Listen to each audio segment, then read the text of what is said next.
This morning, CEO Alyssa Grant fired Ryan Mercer without a second thought. 20 minutes late, no excuses accepted. By noon, he'd taken down 4 armed mercenaries to save her life, bleeding on her showroom floor while she stared in disbelief at the man she'd just destroyed. What she didn't know? Ryan was once the soldier who nearly captured the world's most dangerous tech criminal. And that criminal just found him. Stay with me until the end of this story and comment what city you're watching from. I want to see how far this journey goes. The fluorescent lights of Mercy Pediatric Urgent Care buzzed like angry wasps above Ryan Mercer's head. He sat in a plastic chair that was too small for his frame, his son Theo curled against his chest, small fingers clutching Ryan's worn jacket. The boy's forehead burned against Ryan's collarbone. 102.4 degrees, the nurse had said. High enough to worry. High enough to make every other concern in Ryan's life dissolve into background static. "Dad?" Theo whispered, his voice scratchy and small. "Am I gonna be okay?" Ryan's hand, scarred across the knuckles from a life he'd left behind, moved gently through his son's sweat-dampened hair. "You're gonna be fine, buddy. Just a bug. We'll get you some medicine, and you'll be back to crushing me at Mario Kart by tomorrow." Theo managed a weak smile. 7 years old, and already he'd learned to be brave in ways no child should have to. His mother had made sure of that before she left, walking out when Theo was 3, leaving nothing but divorce papers and a forwarding address that led to a disconnected number somewhere in Nevada. "Mr. Mercer?" The doctor emerged from behind a curtain, clipboard in hand. She was young, efficient, kind in that professional way medical staff learned early. "Good news. It's just a viral infection. Nothing serious. I'm prescribing children's Tylenol for the fever and plenty of rest. He should be back to normal in 2 to 3 days." Relief flooded through Ryan like cool water. "Thank you, doctor." "Keep him hydrated. If the fever goes above 103 or lasts more than 3 days, bring him back."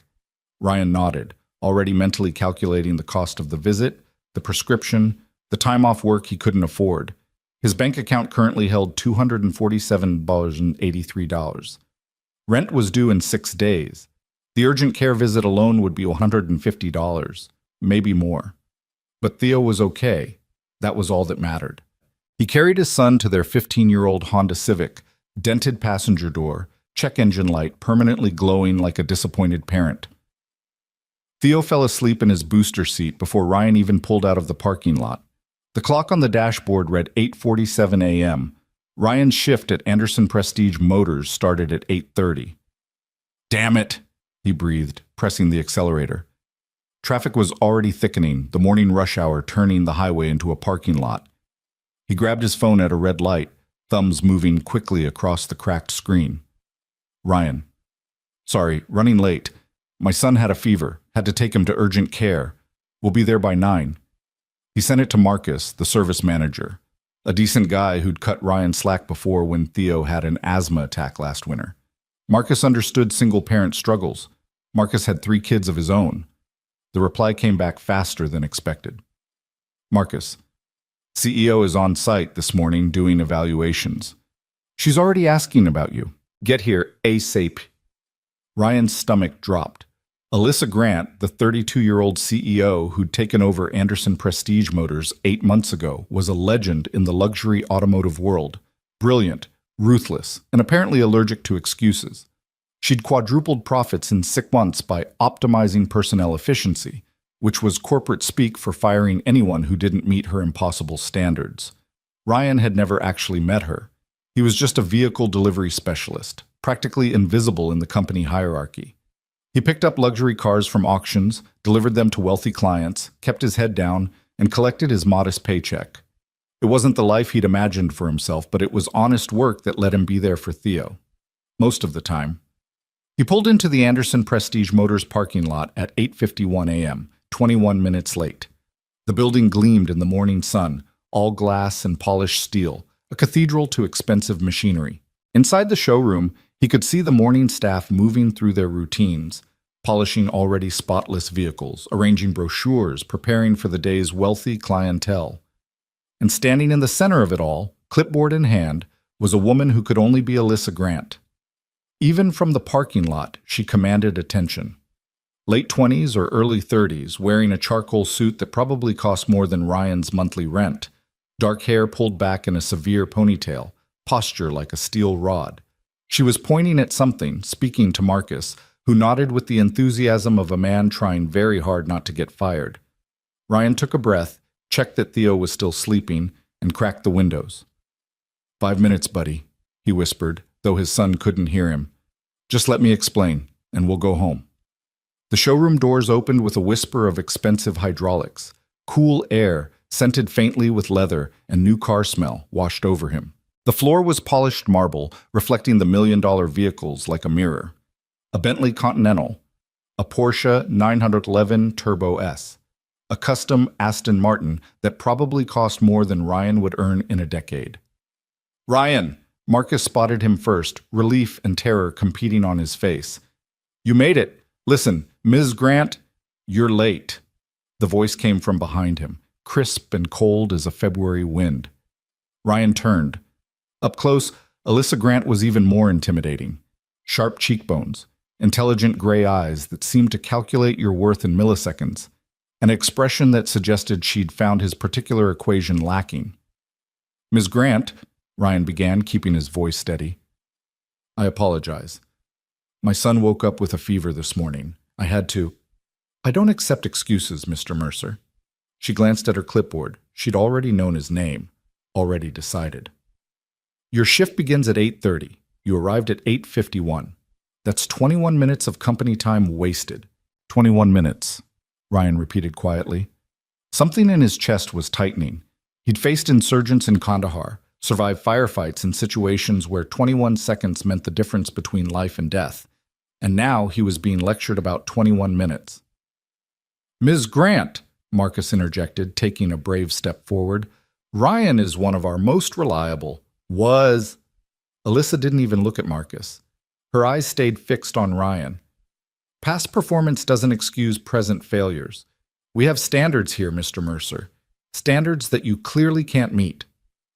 Ryan felt something old and dangerous stir in his chest, the part of him that had been trained to neutralize threats, to respond to disrespect with overwhelming force. He pushed it down. That life was over. He had Theo now. Theo, who needed him to swallow his pride and keep this job. It won't happen again, Ryan said, hating how the words tasted. You're right. Alyssa made a mark on her clipboard. Because you no longer work here, collect your final paycheck from accounting. You have 15 minutes to clear out your locker. The showroom went silent. Even the usual soft jazz playing through hidden speakers seemed to pause. Marcus looked stricken. 2 other service technicians, guys Ryan had worked alongside for 9 months, stared at their shoes. Ms. Grant, Ryan tried one more time, keeping his voice level. I'm a single father. My son is 7. I need this job to... Your personal circumstances are not my responsibility. Alyssa's tone didn't change. Not cruel, just utterly indifferent. You were hired to perform a job. You failed to perform it according to our standards. The decision is final. 14 minutes, Mr. Mercer. Something in Ryan broke then. Not dramatically, not visibly, just a quiet internal snap, like a guitar string tuned too tight. He'd fought for his country. He'd saved lives. He'd come home with wounds that would never fully heal, only to watch his marriage collapse and his career options evaporate because former special operations soldier didn't translate well to civilian resumes. And now this woman, this privileged, cold, perfectly dressed representative of a world that had never seen real hardship, was throwing him away like a broken tool. Understood, Ryan said quietly. He didn't argue, didn't plead, didn't give her the satisfaction of seeing him hurt. He simply turned and walked toward the service area, his boots clicking against the marble floor.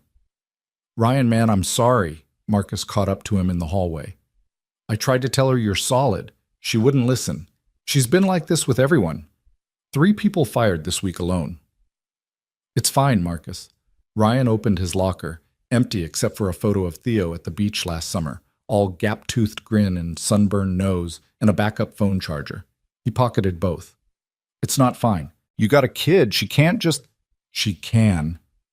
Ryan closed the locker. And she did. Don't worry about it. Take care of yourself. He shook Marcus's hand, a firm grip that spoke of respect and finality, and headed for the door. But accounting was near the back of the building, through another set of doors, past the service bays where mechanics in pristine white coveralls worked on vehicles worth more than houses. Ryan moved through the familiar space, nodding to colleagues who avoided his eyes. Everyone knew what had just happened. Everyone knew they might be next. The accounting office was small, cramped, smelling of coffee and stress.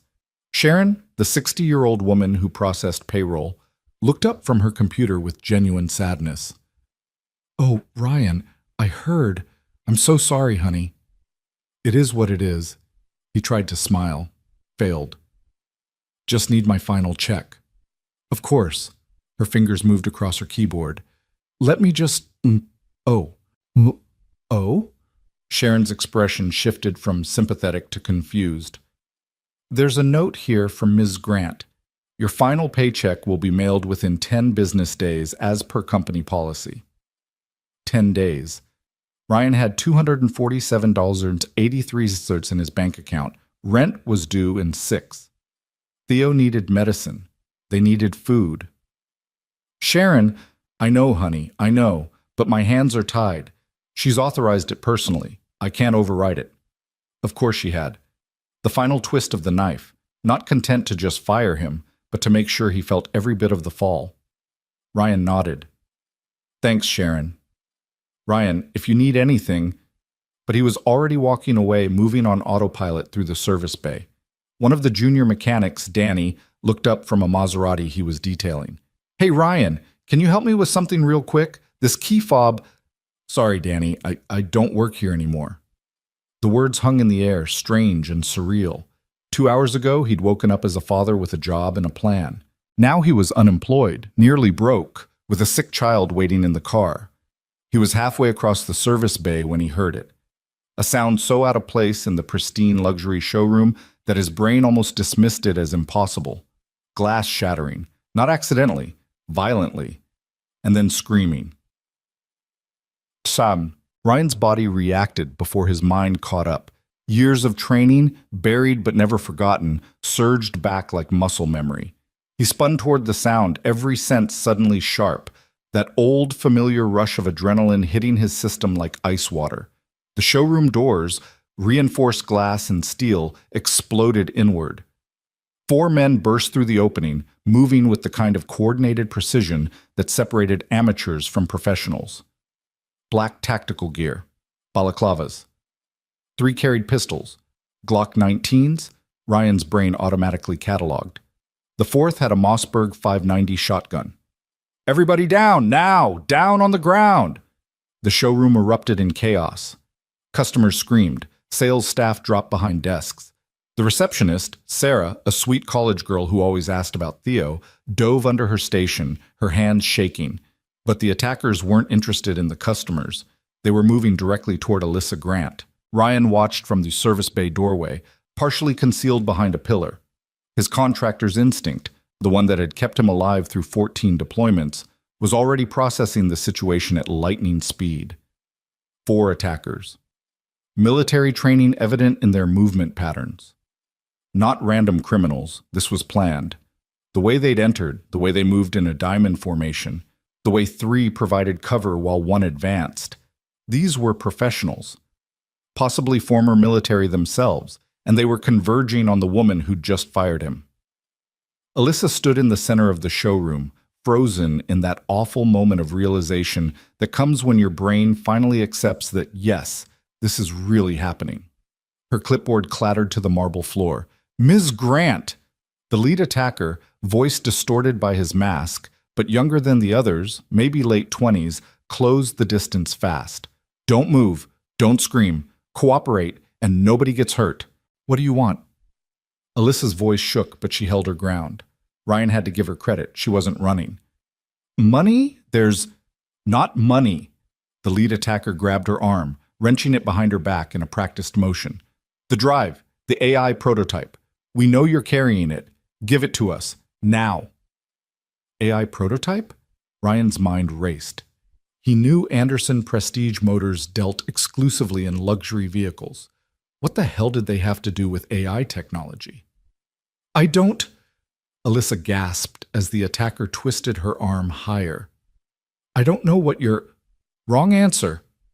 Another attacker, this one built like a linebacker, easily 6'4" and 250 pounds, drew a combat knife, 8 inches of blackened steel.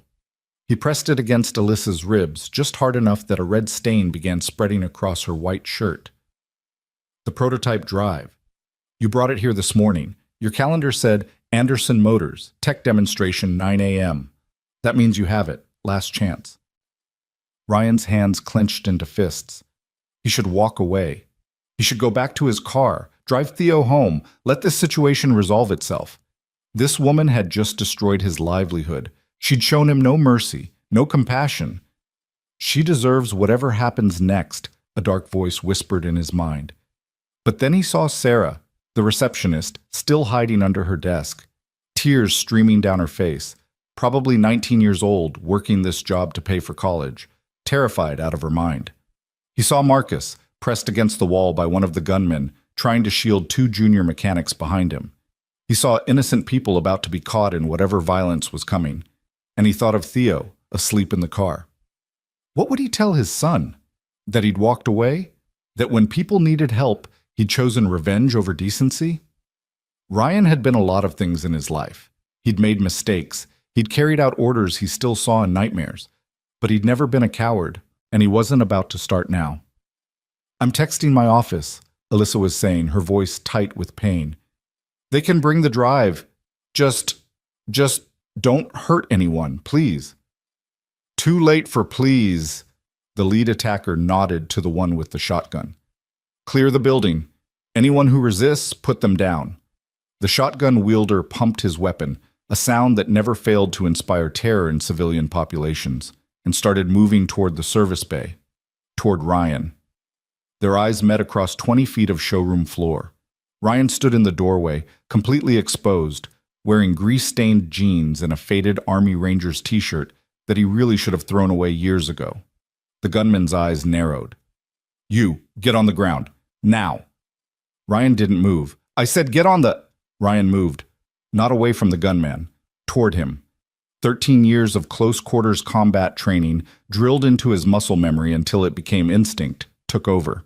The gunman's mistake was bringing the shotgun up too early, trying to aim before establishing distance. Ryan closed the gap in 2 running steps, his left hand shooting out to grab the barrel and force it up and away while his right drove forward in a palm strike to the gunman's jaw. The shotgun discharged, a deafening boom in the enclosed space, blowing out a skylight 30 feet above. Glass rained down like deadly snow.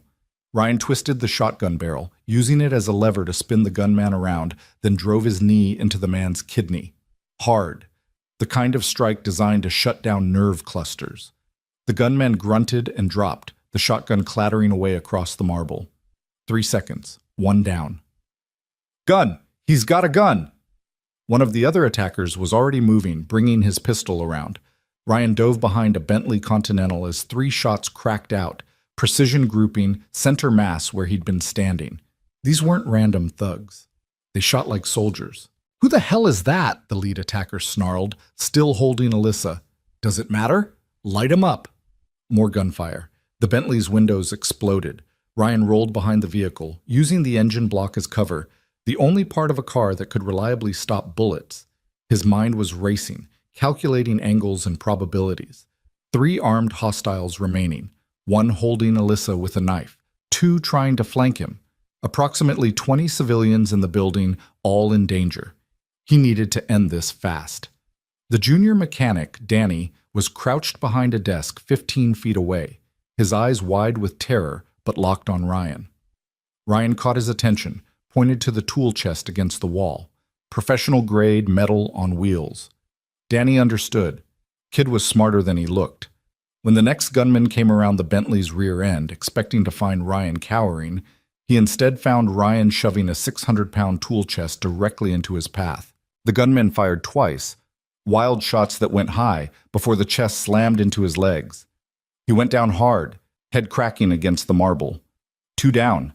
But the third gunman, the big one with the knife, was using Alyssa as a human shield, backing toward the shattered entrance.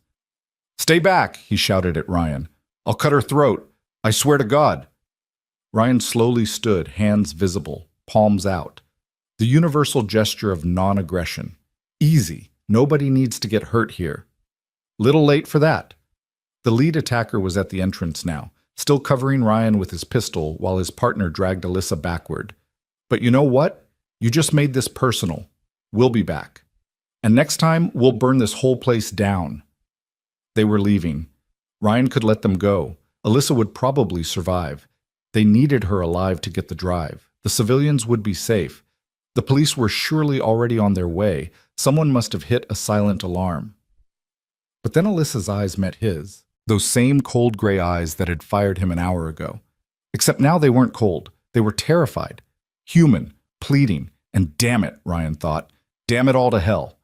He moved. Not toward them. That would get Alyssa killed. Instead, he grabbed a tire iron from Danny's workbench and hurled it like a tomahawk. It spun end over end, covering the 20-foot distance in less than a second, and slammed into the lead attacker's gun hand. The pistol clattered away. The man screamed. His partner reflexively turned toward the sound, and Alyssa drove her elbow back into his solar plexus. Not particularly hard, not trained, but desperate and unexpected. It was enough. The knife drew a thin line across her side as the big man's grip loosened. Alyssa dropped and rolled away, instinct overriding panic. Ryan was already running. The lead attacker was scrambling for his dropped pistol. Ryan got there first, kicking it away, then grabbed the man by his tactical vest and threw him, not pushed, threw, into the doorframe. The man's head bounced off steel with a hollow thunk, and he collapsed. The big one with the knife was still up, still dangerous, rage replacing professionalism in his eyes. He charged Ryan with the knife, leading, a wild overhand strike that would have been devastating if it connected. Ryan sidestepped, caught the man's wrist, and used his momentum against him, a basic judo throw he'd learned in his first week of Army combatives training. The big man flipped and landed flat on his back, the wind rushing out of him in a painful wheeze.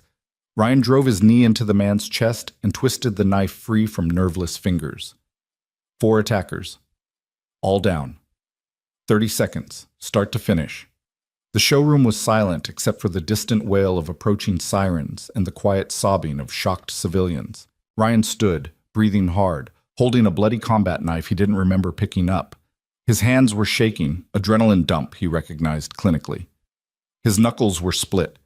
His ribs ached where one of the attackers had gotten in a body shot he'd barely noticed in the moment. And Alyssa Grant was staring at him. She'd pulled herself up to sit against the wall, one hand pressed against the bleeding cut on her side. Superficial. Ryan's trained eye assessed automatically. Painful, but not life-threatening. Her perfect hair had come loose from its ponytail. Her expensive suit was ruined, but she was alive. "You," she started, her voice hoarse. "You just... Who are you?" Ryan dropped the knife, let it clatter against the marble. "Nobody," he said quietly. "Just someone you fired this morning." Recognition flickered across her face. Horror followed. "Mr. Mercer?" Ryan's fine. He was already turning away, moving toward the entrance. The police would be here any second. They'd have questions. They'd want statements. They'd probably think he was one of the attackers at first, just another man covered in blood in the middle of a crime scene. And Theo was still in the car, still sick, still needing his father. "Wait!" Alyssa tried to stand, winced, settled back down. "Wait, you can't just... You saved my life. You saved everyone here." "Yeah, well..." Ryan paused at the shattered entrance, glass crunching under his boots. "I'm sure your security footage caught everything. Tell the cops I'll be at home if they need a statement. Marcus has my address."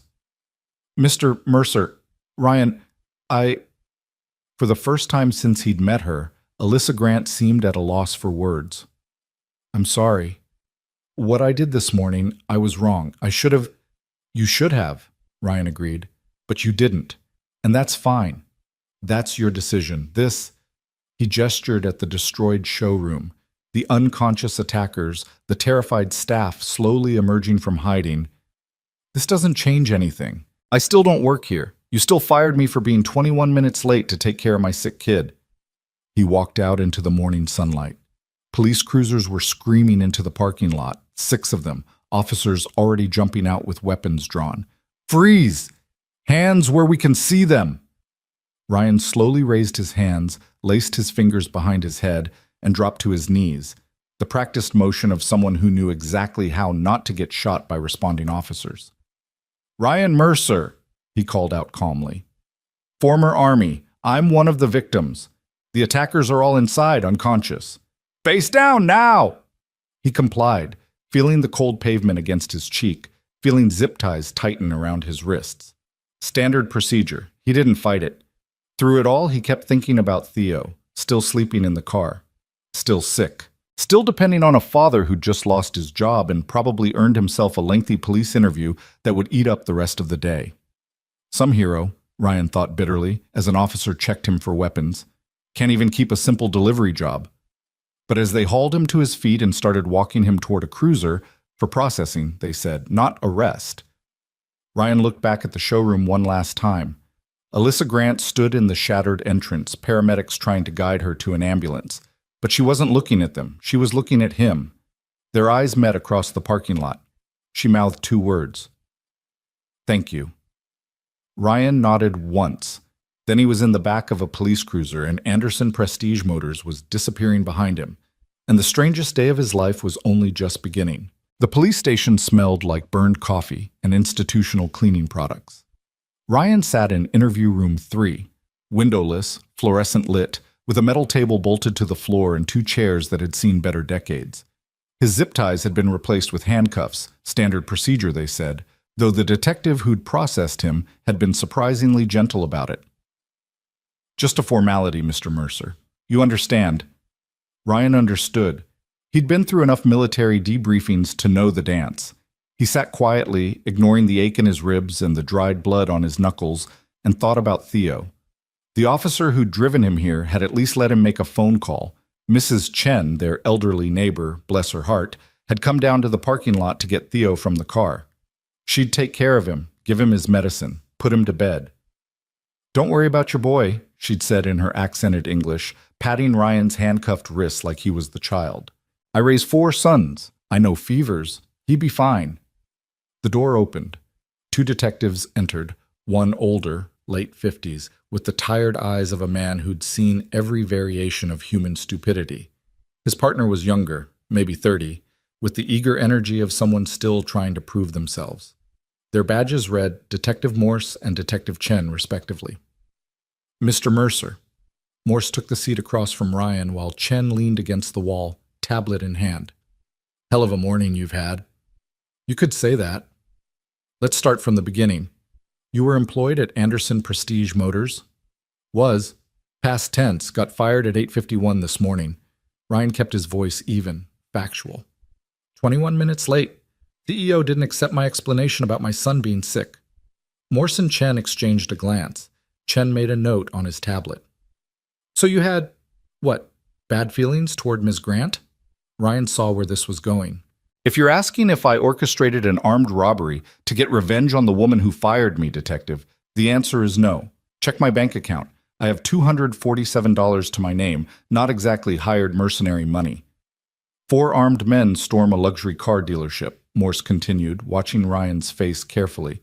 Professional tactical gear, military-grade coordination. They specifically target the CEO, and the only person who successfully fights them off happens to be a recently terminated employee with special operations background. You've done your homework. Fort Benning, Ranger School, multiple deployments in Afghanistan and Syria with JSOC. Morse read from a file Ryan couldn't see. Decorated combat record. Honorable discharge 6 years ago. Then civilian life, marriage, divorce, single-parent working delivery jobs. He looked up. That's a pretty steep fall, Mr. Mercer. Ryan's jaw tightened. Is there a question in there? Why'd you leave the military? That's not relevant to, humor me.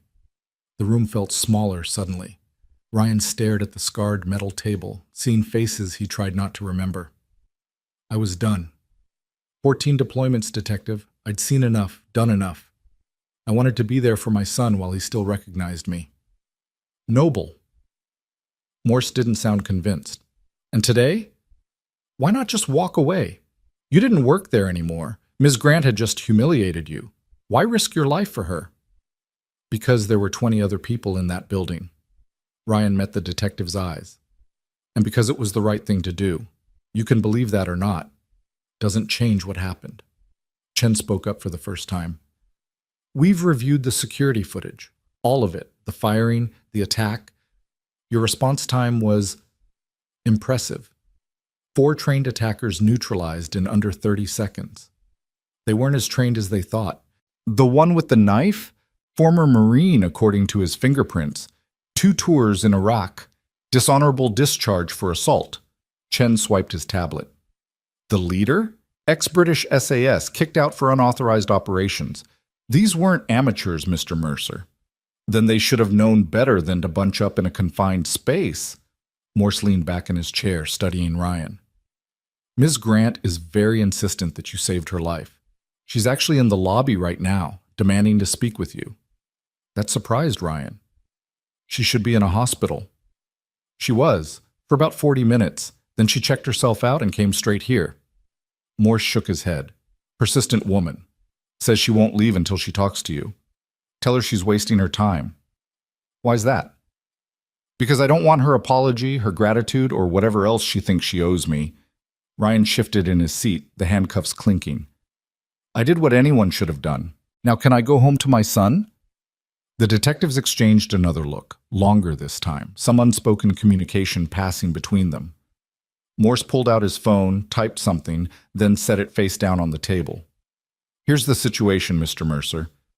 Those 4 men you took down, they're not talking. Lawyered up immediately, but we ran their equipment, the tactical gear, the weapons, the communication setup. It's high-end. Very high-end.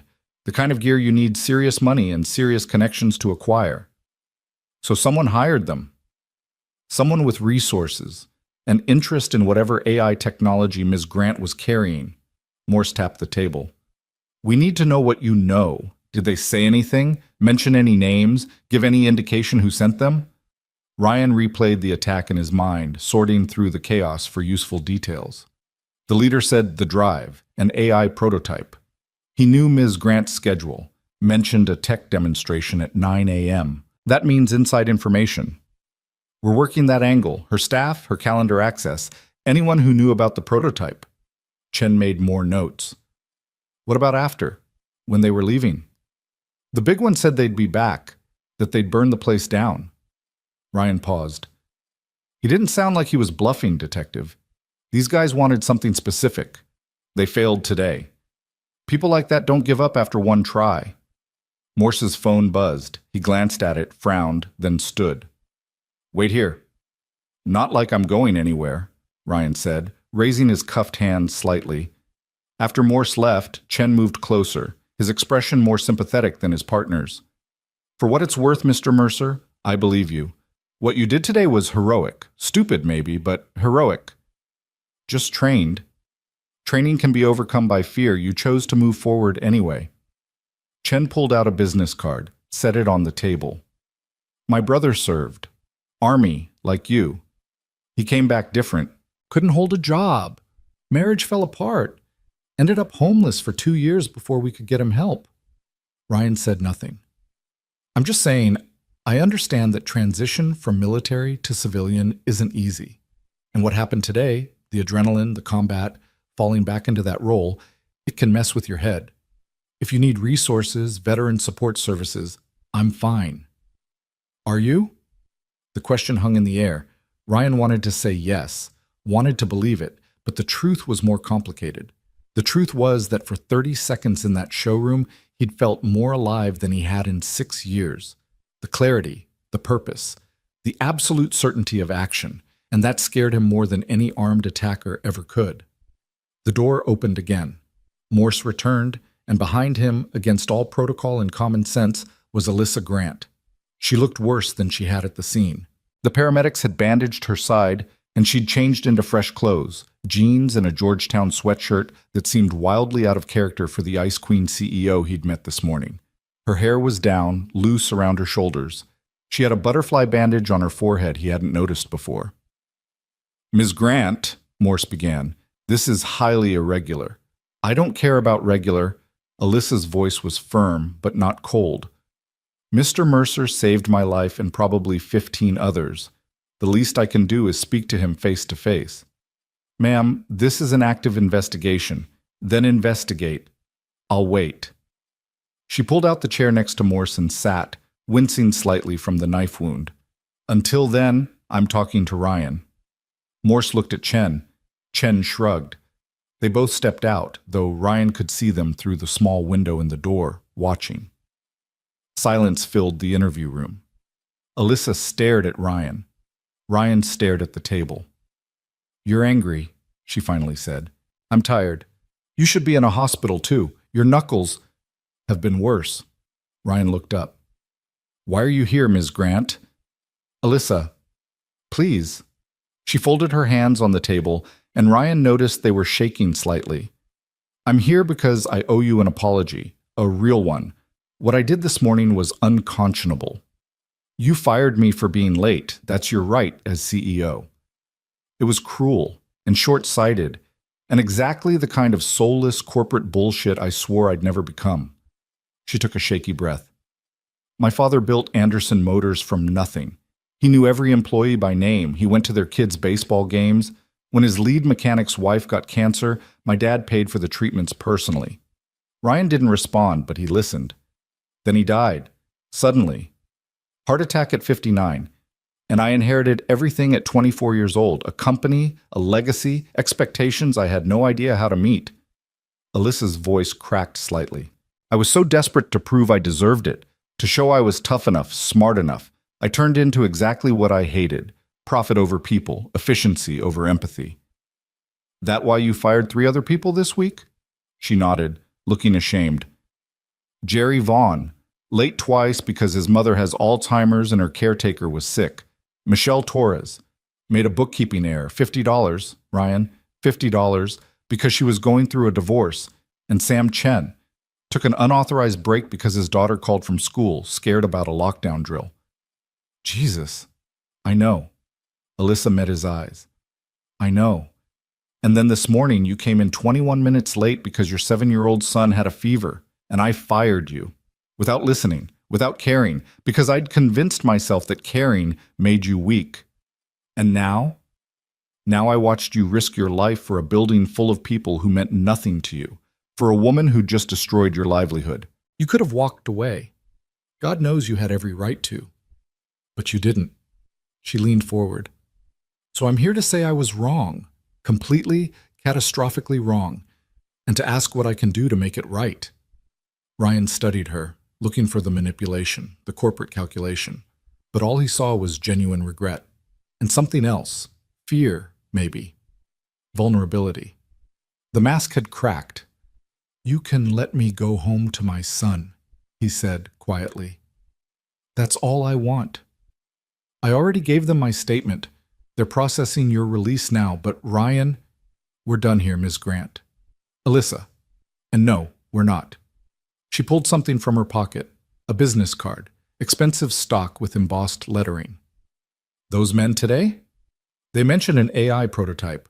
They knew my schedule. They had professional equipment and military training. I told the detectives. I'm not talking about the police.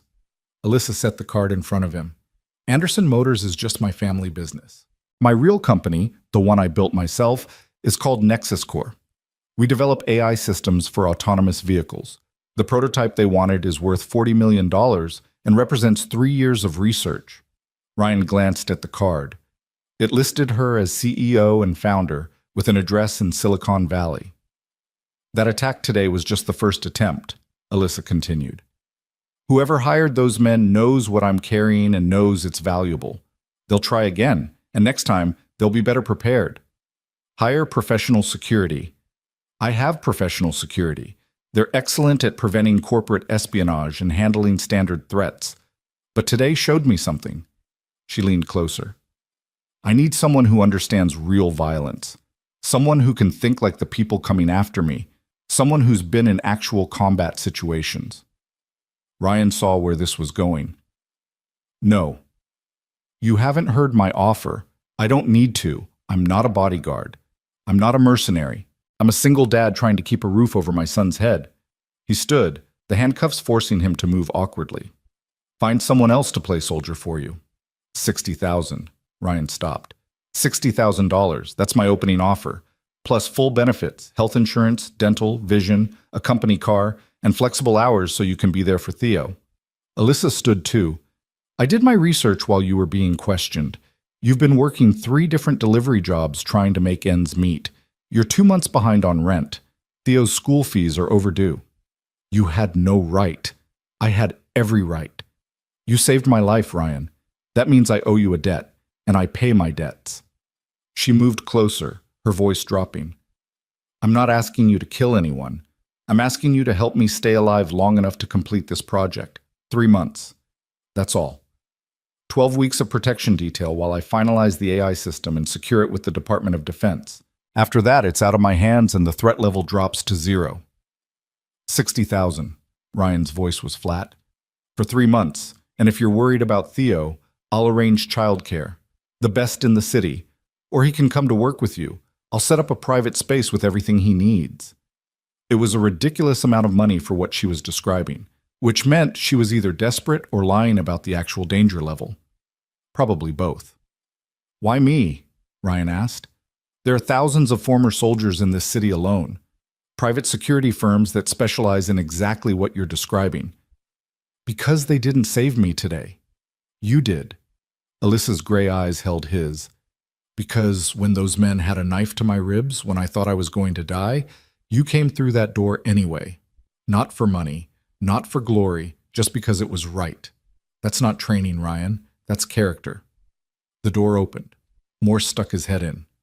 Mr. Mercer, you're free to go. We'll need you to come back tomorrow to sign your official statement, but for now, he noticed Alyssa. Ms. Grant, I asked you to wait outside. We're done. Alyssa stepped back. Think about it, Ryan. Take tonight. Be with your son. The offer stands until tomorrow at noon. I don't need to think about it. Take the night anyway. She headed for the door, then paused. Oh, and Ryan? I already processed your final paycheck. It's being overnighted to your address. You'll have it tomorrow morning. Then she was gone, leaving only the scent of expensive perfume and the business card on the table. Morse came forward with a handcuff key. For what it's worth, Mr. Mercer, she seems sincere, and that's a generous offer. Too generous, Ryan said as the cuffs came off. He rubbed his wrists, feeling the circulation return. Which means the danger is worse than she's letting on. Probably. Morse handed him a property envelope, his phone, wallet, keys. But 60,000 could change your life. Could also end it. Ryan signed the release forms, collected his belongings, and walked out of the police station into late afternoon sunlight. The world felt surreal, too bright, too normal. People walked past on the sidewalk, absorbed in their phones, their lives, completely unaware that Ryan's entire existence had been upended in the span of 6 hours. His phone had 37 missed calls, most from numbers he didn't recognize, probably reporters who'd gotten his contact information somehow. 3 from Mrs. Chen, 1 from Marcus. He called Mrs. Chen first. Ryan! Oh, thank goodness. Your boy, he asking for you. The medicine working. Fever is down. Relief flooded through him. Thank you, Mrs. Chen. I'll be there in 20 minutes. Take your time. We watching cartoons.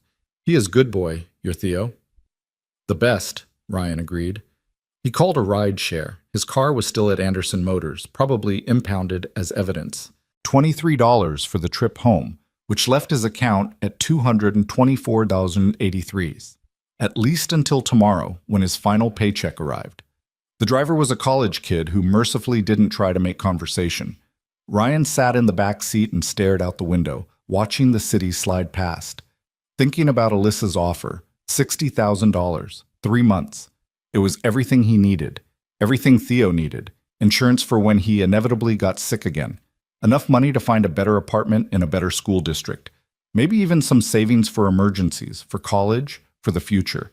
All he had to do was paint a target on his back and wait for professional killers to take another shot. Mrs. Chen's apartment was on the first floor of their building, overstuffed with furniture and knickknacks and the warm smell of something cooking. Theo was curled up on her couch, wrapped in a blanket, eyes glued to a cartoon Ryan didn't recognize. Dad! His son's face lit up, the most beautiful thing Ryan had ever seen. Mrs. Chen said you were helping the police. Something like that, buddy. Ryan scooped Theo up, blanket and all, and held him close. The boy's forehead was still warm, but noticeably cooler than this morning. How are you feeling? Better? Mrs. Chen made me soup. It had weird noodles, but it was good. Pho, Mrs. Chen said, smiling. Vietnamese soup. Very healing. Thank you, Ryan said, and meant it more than he could express. I don't know what we'd do without you. Family takes care of family. She patted his arm.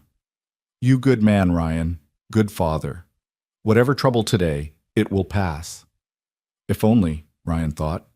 He carried Theo upstairs to their apartment. One bedroom, cramped kitchen, living room that doubled as Ryan's bedroom with a pull-out couch. The building was old and the neighbors could be loud, but it was clean and safe. And theirs. Dad? Theo asked as Ryan tucked him into bed. Why were you at the police station? Did something bad happen? Ryan considered lying. Considered protecting his son from the truth. But Theo was smart, and eventually he'd hear something, and Ryan had always promised to be honest with him. Something happened at my work today. Some bad people tried to hurt someone, and I stopped them. Theo's eyes went wide. Like a superhero?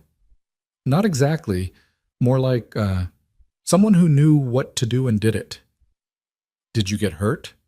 Ryan looked at his bruised knuckles, the dried blood he'd washed off in the police station bathroom, but that had left stains. A little. Nothing serious. Was it scary? Yeah, buddy. It was scary. Theo reached out and took Ryan's hand, his small fingers wrapping around his father's. You're really brave, Dad. Ryan's throat tightened. I'm just doing my best, Theo. That's what being brave is, right? Mrs. Chen says being brave is being scared but doing the thing anyway. Mrs. Chen is a wise woman. Dad?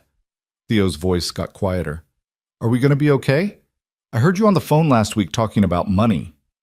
Children heard everything, noticed everything, no matter how hard you tried to protect them. We're going to be fine, Ryan said, and hoped it was true. I promise. Now get some sleep. Doctor said rest is the best medicine. Better than Mrs. Chen's weird noodles? Nothing's better than Mrs. Chen's weird noodles. Theo giggled, tired but genuine, and closed his eyes. Within minutes, he was asleep, his breathing slow and steady. Ryan sat on the edge of the bed for a long time, watching his son sleep, thinking about the attack, about Alyssa Grant's offer, about the choice in front of him. He could say no, find another delivery job, another way to make ends meet, keep his head down, keep Theo safe, keep living the quiet life he'd built. But 3 months of work for $60,000? That was life-changing money. That was stability. That was everything he'd been fighting for. And the alternative was what? More months of barely scraping by? More nights of choosing between buying groceries and paying the electric bill? More moments of watching Theo pretend he didn't notice when other kids had new clothes and birthday parties and field trips Ryan couldn't afford. His phone buzzed. A text from an unknown number. I know you're thinking about my offer. I know it seems too good to be true. But Ryan, I'm not exaggerating the danger. They'll come after me again, and next time there might not be a trained soldier in the building to stop them. Your choice. But at least let it be an informed one.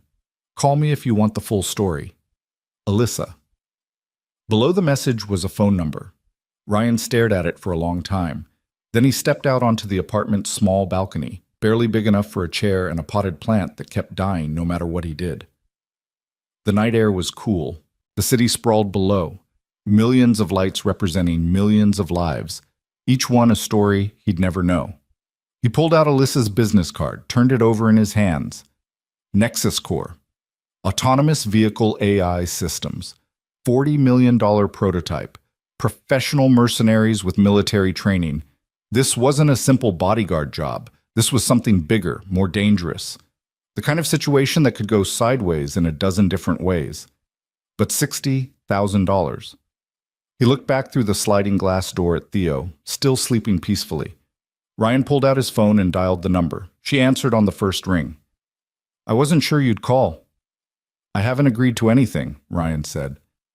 But you said I should have the full story, so talk. Not over the phone. Can you meet me? There's a diner 2 blocks from your apartment. Tony's, I think. All-night breakfast. I'm already here. You know where I live? I told you, I did my research. And before you get paranoid, I came alone. No security detail, no recording devices, just a conversation between two people who had a really complicated day. Ryan should have said no, should have hung up, gone inside, forgotten the whole thing. Instead, he said, "Give me 10 minutes." He checked on Theo one more time, left a note on the kitchen counter just in case, and headed downstairs. Mrs. Chen's light was still on. The woman never slept, he swore, and he knocked softly. She opened the door immediately. "Going out?" "Just for a little while. Could you—" "I watch Theo. Of course." She shooed him toward the stairs. "Go. Do what you must do." Tony's Diner was exactly the kind of place Ryan would expect in this neighborhood. Vinyl booths with duct-taped repairs, laminated menus that had been the same since 1987, coffee that could strip paint. And sitting in a back corner booth, looking wildly out of place in her Georgetown sweatshirt and designer jeans, was Alyssa Grant. She'd ordered him coffee. Black, no sugar. "Lucky guess," she said as he slid into the booth across from her. "So talk," Ryan said. "Full story. Why are people willing to kill you for a computer chip?" "It's not a chip, it's a complete AI system. Autonomous driving, yes, but also predictive algorithms that can process real-time traffic data, weather patterns, pedestrian behavior, everything a vehicle needs to operate safer than any human driver." She wrapped her hands around her coffee mug. "My father started the research. I finished it. Worth $40 million. Conservative estimate. Military applications alone could be worth 10 times that, which is why the Department of Defense wants exclusive rights, and why people like Silas Varon want to steal it." The name meant nothing to Ryan. "Who?" Alyssa's expression darkened. "Tech crime lord. Started as a hacker, evolved into something much worse. Stolen intellectual property, corporate espionage, blackmail. If it's illegal and involves technology, Varon has his fingers in it. He's based somewhere in Eastern Europe, untouchable by law enforcement. And you have something he wants. He's tried to buy Nexus Core 3 times, offered more money than you can imagine. Each time I refused. So now he's escalating. The attack today, those were his men. I'm certain of it." Ryan leaned back. "How certain?" "The lead attacker? Ex-SAS named Connor Blake. He worked for a private military contractor that has documented ties to Varon's organization." She pulled up something on her phone, showed Ryan a police report. "Blake was arrested in Prague 2 years ago for industrial espionage. The job was stealing prototype batteries from an electric vehicle company. Charges were dropped due to insufficient evidence." "Meaning Varon paid someone off." "Meaning Varon owns someone. Possibly multiple someones in law enforcement across 3 continents." Alyssa set her phone down. "The other 3 attackers have similar backgrounds. All mercenaries. All with connections to jobs that benefited Varon. So why not give the prototype to the Department of Defense now? Get it out of your hands. The demonstration is in 3 months. The DoD won't take partial work. They need the complete system, fully tested and certified. Until then, I'm responsible for it." She met his eyes. "And until then, I'm a target." Ryan sipped his coffee, thinking. "Your current security team doesn't know about your real work. They think I'm just a car dealer who inherited family money, which is exactly what I want the world to think. Nexus Core operates under multiple shell companies, NDAs, classified partnerships. Even today, when those men mentioned the AI prototype, my own staff had no idea what they were talking about. Operational security. If that's what you military types call it, then yes. It's good," Ryan admitted. "But it only works until it doesn't. Those men knew your schedule down to the hour. That's not lucky guessing." "I know. Which means I have a leak somewhere. Someone in my company or my security team or maybe even the DoD itself." She leaned forward. "That's why I need someone outside the system, someone I can trust." "You don't know me. You have no reason to trust me." "I know you risked your life for people you didn't know. I know you fought off 4 professional killers to save strangers. I know you did all that hours after I humiliated you." Alyssa's voice softened. "That tells me more than any background check ever could. Or it tells you I'm an idiot who can't walk away from trouble." "Maybe. But You're an idiot I need. Ryan almost smiled despite himself. You're not great at sales pitches. I'm better at product development than people management, something I'm trying to work on. She pulled out a folder, thin, maybe 10 pages. This is a contract, standard security consultant agreement. $60,000 for 3 months, paid weekly. Health benefits start immediately. You'd technically be an independent contractor, which gives you flexibility with hours. What exactly would I be doing? 3 things. First, close protection whenever I'm transporting the prototype or meeting with DoD officials. Second, threat assessment. Review my security protocols and find the leak. Third, training my existing team to handle situations like today. That's not a 3-month job. That's a career. Then think of it as a 3-month audition. If it works out, if we're both happy, we can discuss something permanent. She slid the folder across the table. Read it. Think about it. But Ryan, I need an answer by tomorrow noon, because Varen won't wait, and neither can I. Ryan opened the folder. The contract looked legitimate. Clean language, fair terms, nothing hidden in the fine print that he could see. $60,000. Health insurance, flexible schedule. Everything he needed. Everything he'd been fighting for. All he had to do was step back into the life he'd left behind. The violence, the danger, the certainty that every day might be his last. If I say yes, Ryan said slowly, I need guarantees about Theo, about keeping him safe and separate from this. Absolutely. He never comes near anything dangerous. I'll personally ensure that. And if this goes south, if Varen sends more people and they're better than today, then you'll do what you did today. Protect people who need protecting. Stop people who need stopping. Alyssa's voice was steady. I'm not going to lie to you, Ryan. This is dangerous. But you're the best chance I have, and I think this might be the best chance you've had in a long time, too. She wasn't wrong. Ryan hated that she wasn't wrong. He closed the folder. I'll read this tonight. Have an answer by morning. Fair enough? They sat in silence for a moment, 2 people who 12 hours ago had been on opposite sides of a very different conversation. Can I ask you something? Alyssa said. Today, when you came through that door, you had to know you might die. Why did you really do it? Ryan thought about Theo, about Mrs. Chen's kindness, about Marcus trying to defend him to a boss who wouldn't listen, about all the small moments of human decency he'd witnessed in 6 years of trying to build a normal life. Because someone has to, he said finally. Because if people like me, people who know how to fight, only use that skill for ourselves, then what's the point? We just become another kind of monster. Alyssa nodded slowly.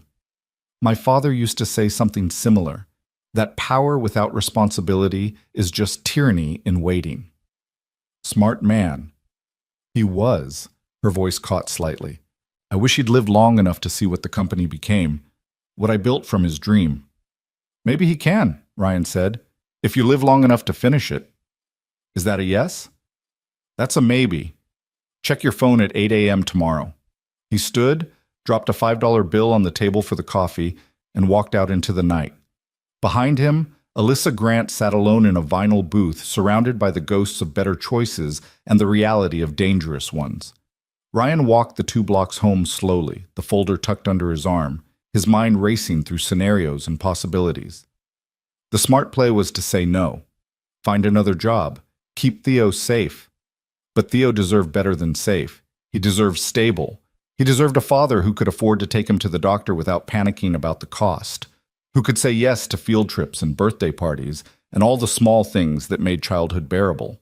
And if Ryan was being completely honest with himself, a small part of him, a part he'd tried to bury for 6 years, had felt alive today.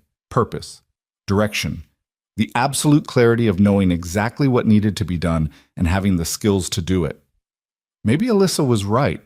Maybe this was a second chance for both of them. Or maybe it was just another way to get himself killed and leave Theo alone in the world. He climbed the stairs to his apartment, checked on his son, still sleeping peacefully, and sat at the kitchen table with the contract spread in front of him. $60,000. 3 months. One decision that would change everything. Outside, the city hummed with its usual chaos, completely unaware that somewhere in the shadows, Silas Veron was planning his next move. And tomorrow morning, Ryan Mercer would have to decide if he was ready to face it.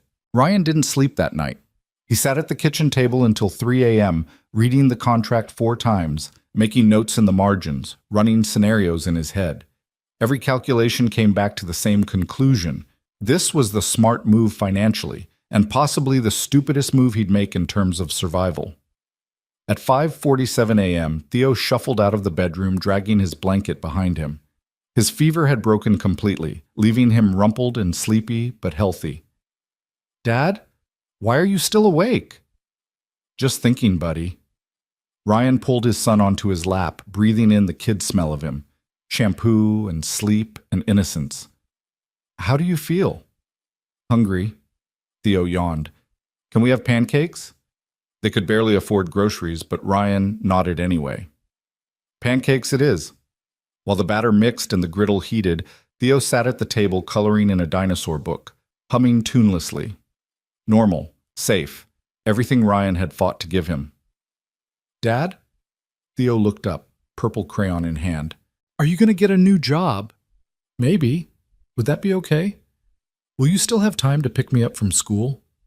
And there it was, the real question, the one that mattered more than money or danger or pride. "Always," Ryan promised. "No matter what job I have, I'll always be there for you." "Okay." Theo went back to his coloring, satisfied with that simple assurance. At exactly 8 a.m., Ryan sent the text. "Ryan, I'm in. But we do this my way, my rules. And Theo stays completely separate from everything, non-negotiable." The response came within 30 seconds. "Alyssa, agreed. Come to Nexus Core headquarters at 10 a.m. Address below. Bring Theo if you need to." I meant what I said about childcare. She'd included an address in a business district Ryan had only seen from the highway, glass towers and corporate campuses where people who wore suits to work played with technologies that would reshape the world. "Change of plans, buddy," Ryan said, plating the pancakes. "How'd you like to see where Dad's new job might be?" Theo's eyes lit up. "Can I?" "Yep, but you have to promise to be on your best behavior." "I promise." 2 hours later, Ryan pulled his battered Honda into a parking garage beneath a building that looked like it belonged in a science fiction movie. All curves and reflective glass, with a lobby that felt more like an art museum than an office. A young woman in a blazer met them at the reception desk. "Mr. Mercer, I'm Jennifer, Ms. Grant's executive assistant. She's expecting you." Jennifer's eyes dropped to Theo, and her professional smile warmed into something genuine.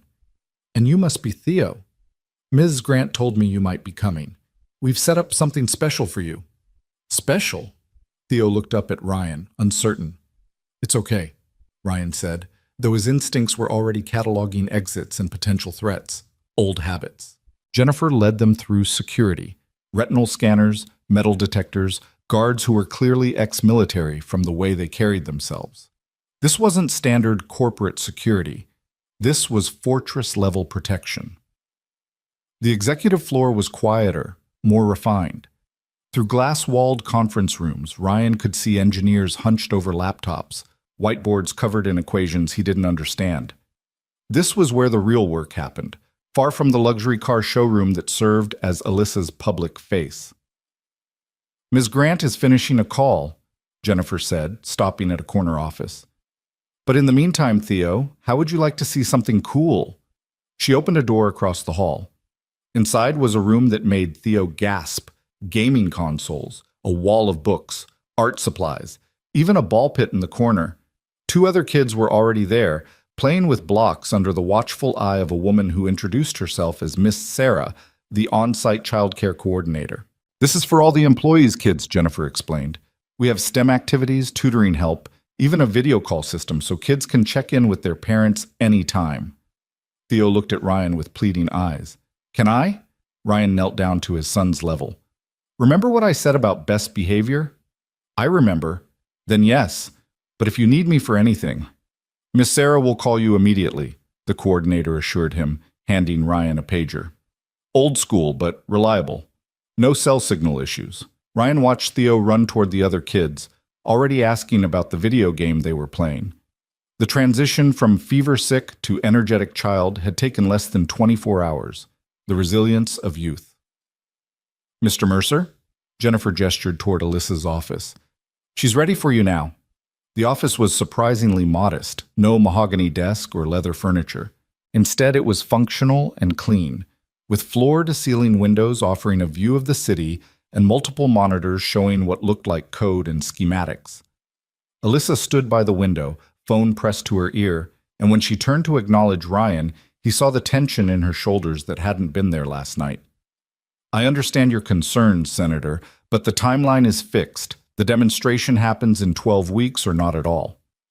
Yes. Yes, I'm aware of the security issues. That's being handled. Thank you. She ended the call and immediately seemed to deflate slightly. Ryan, thank you for coming. You look like you've had an interesting morning. Varen's organization leaked news about yesterday's attack to certain interested parties. Now everyone's nervous. The DOD, my investors, even the insurance company. She gestured to a chair. Sit, please. We have a lot to cover. Ryan sat, his eyes never stopping their automatic threat assessment. 2 exits. Windows, reinforced glass, probably bulletproof. Security camera in the corner. Good sight lines. You're doing it already, Alyssa observed. Doing what? Evaluating, planning, seeing threats everywhere. She sat across from him, and he noticed the dark circles under her eyes. She hadn't slept either. Is that what your life was like before? Every day, every moment, you learn to see the world as a series of potential attacks and defensive positions. It's exhausting. And yet you're volunteering to go back to it. For $60,000 and my son's future? Yeah. Ryan leaned forward. But if we're doing this, I need full transparency. Everything about the prototype, everything about Varen, every detail you've been holding back. Alyssa nodded and pulled up something on one of her monitors. The prototype is called Athena, Autonomous Transport Heuristic Engine for Navigational Advancement. Terrible acronym, I know, but the DoD insisted. The screen showed a black box about the size of a hardcover book, covered in ports and indicator lights. Looks like a fancy router, Ryan said. It's significantly more than that. Athena contains machine learning algorithms that can process millions of data points per second, traffic patterns, weather conditions, pedestrian behavior, even predictive modeling for potential accidents before they happen. Her fingers flew across the keyboard, bringing up demonstrations. A car equipped with Athena is statistically safer than any human driver. No distraction, no fatigue, no emotion. And the military applications? Supply convoys that can navigate war zones without risking human drivers. Autonomous medical evacuation vehicles. Even tactical deployments where human response time isn't fast enough. She paused. It could save thousands of lives, which is why people like Varen want to steal it and sell it to the highest bidder. Or use it themselves. Autonomous attack vehicles, drone swarms, all coordinated by AI. Ryan saw the implications immediately. That's a nightmare scenario. Exactly. Which is why the DoD is paying $40 million for exclusive rights, and why I've spent 3 years making sure no one else can replicate it. Alyssa closed the demonstration. The encryption alone would take a quantum computer decades to crack. Where is it now? Somewhere safe. The one from yesterday was a decoy, functional but without the core algorithms. She smiled grimly. I learned from my father never to transport the real thing without multiple layers of misdirection. So yesterday's attack was for nothing. They risked everything for a glorified paperweight. Alyssa's satisfaction was evident, but they don't know that yet. And when they find out, they'll be even more desperate. Ryan processed this. You used yourself as bait. I used myself as a diversion. There's a difference. Not much of one. And it almost got you killed. But it didn't, because you were there. She met his eyes. Which brings me to the real reason I need you, Ryan. Yesterday was just the opening move. Varen is planning something bigger. I can feel it. And when it comes, I need someone who can do more than just stand between me and a bullet. What exactly are you asking? Alyssa pulled up another file, this one labeled Confidential in red letters. 3 weeks from now, there's a closed demonstration for DoD officials. Top secret location, maximum security, the works. That's when I'll be transporting the real Athena. That's when Varen will make his real move. You're certain? As certain as I can be. He's been escalating for months. Cyber attacks on my servers, attempted bribery of my staff, even a suspicious car accident that totaled my vehicle last month. He's building towards something. And the demonstration is his last chance to steal Athena before it disappears into a government facility forever. Ryan leaned back, thinking through the tactical implications. 3 weeks. That's not much time to prepare. Which is why I need you starting today. I need you to evaluate my security, find the leak in my organization, and develop a protection protocol that can survive whatever Varen throws at us. She handed him a tablet. This contains everything: personnel files, security footage from yesterday, communications logs, financial records, full access, no restrictions. You're trusting me with classified information. I'm trusting you with my life. The information is secondary. Alyssa stood and walked to the window, looking out at the city. My father used to say that technology is only as good as the people who protect it. He meant it literally, that security systems matter. But I think he also meant it philosophically, that we have to trust someone eventually, or we're just prisoners of our own paranoia. Paranoia keeps you alive. So does faith. She turned back to him. I have faith in you, Ryan. Despite what happened yesterday morning, despite knowing you for less than a day. Call it instinct or desperation or stupidity, but there it is. Ryan took the tablet. The weight of it felt significant, symbolic. If I find the leak and it's someone you care about, someone you trust, then you tell me anyway. No exceptions. Her voice was firm. I can't afford loyalty that compromises security. All right, then let's start with your inner circle. Who has access to your schedule? Jennifer, my executive assistant. Marcus Chen, my head of security, different from the Marcus at the dealership. Dr. Sarah Kwan, my lead engineer, and David Torres, my business partner and COO. She counted them on her fingers. 4 people, all vetted, all trusted. Anyone else? The DoD liaison, Colonel Richard Vance, but he's military intelligence with 30 years of service. I'd stake my life on his integrity. You are staking your life. That's the problem. Ryan opened the tablet and started scrolling through files. I need to interview each of them, today, if possible. And I need access to your digital security systems, firewalls, encryption, server logs. Done. I'll have Jennifer schedule the interviews. Alyssa moved back to her desk, her fingers already typing. What else? Physical security of the building. I saw the measures downstairs, but I need to evaluate protocols, response times, backup procedures, and I need to know where the real Athena is stored. That's complicated. Uncomplicated. Alyssa hesitated, then seemed to make a decision. Follow me. She led him out of the office, past Jennifer, who handed Ryan a visitor badge without comment, and to an elevator Ryan hadn't noticed before.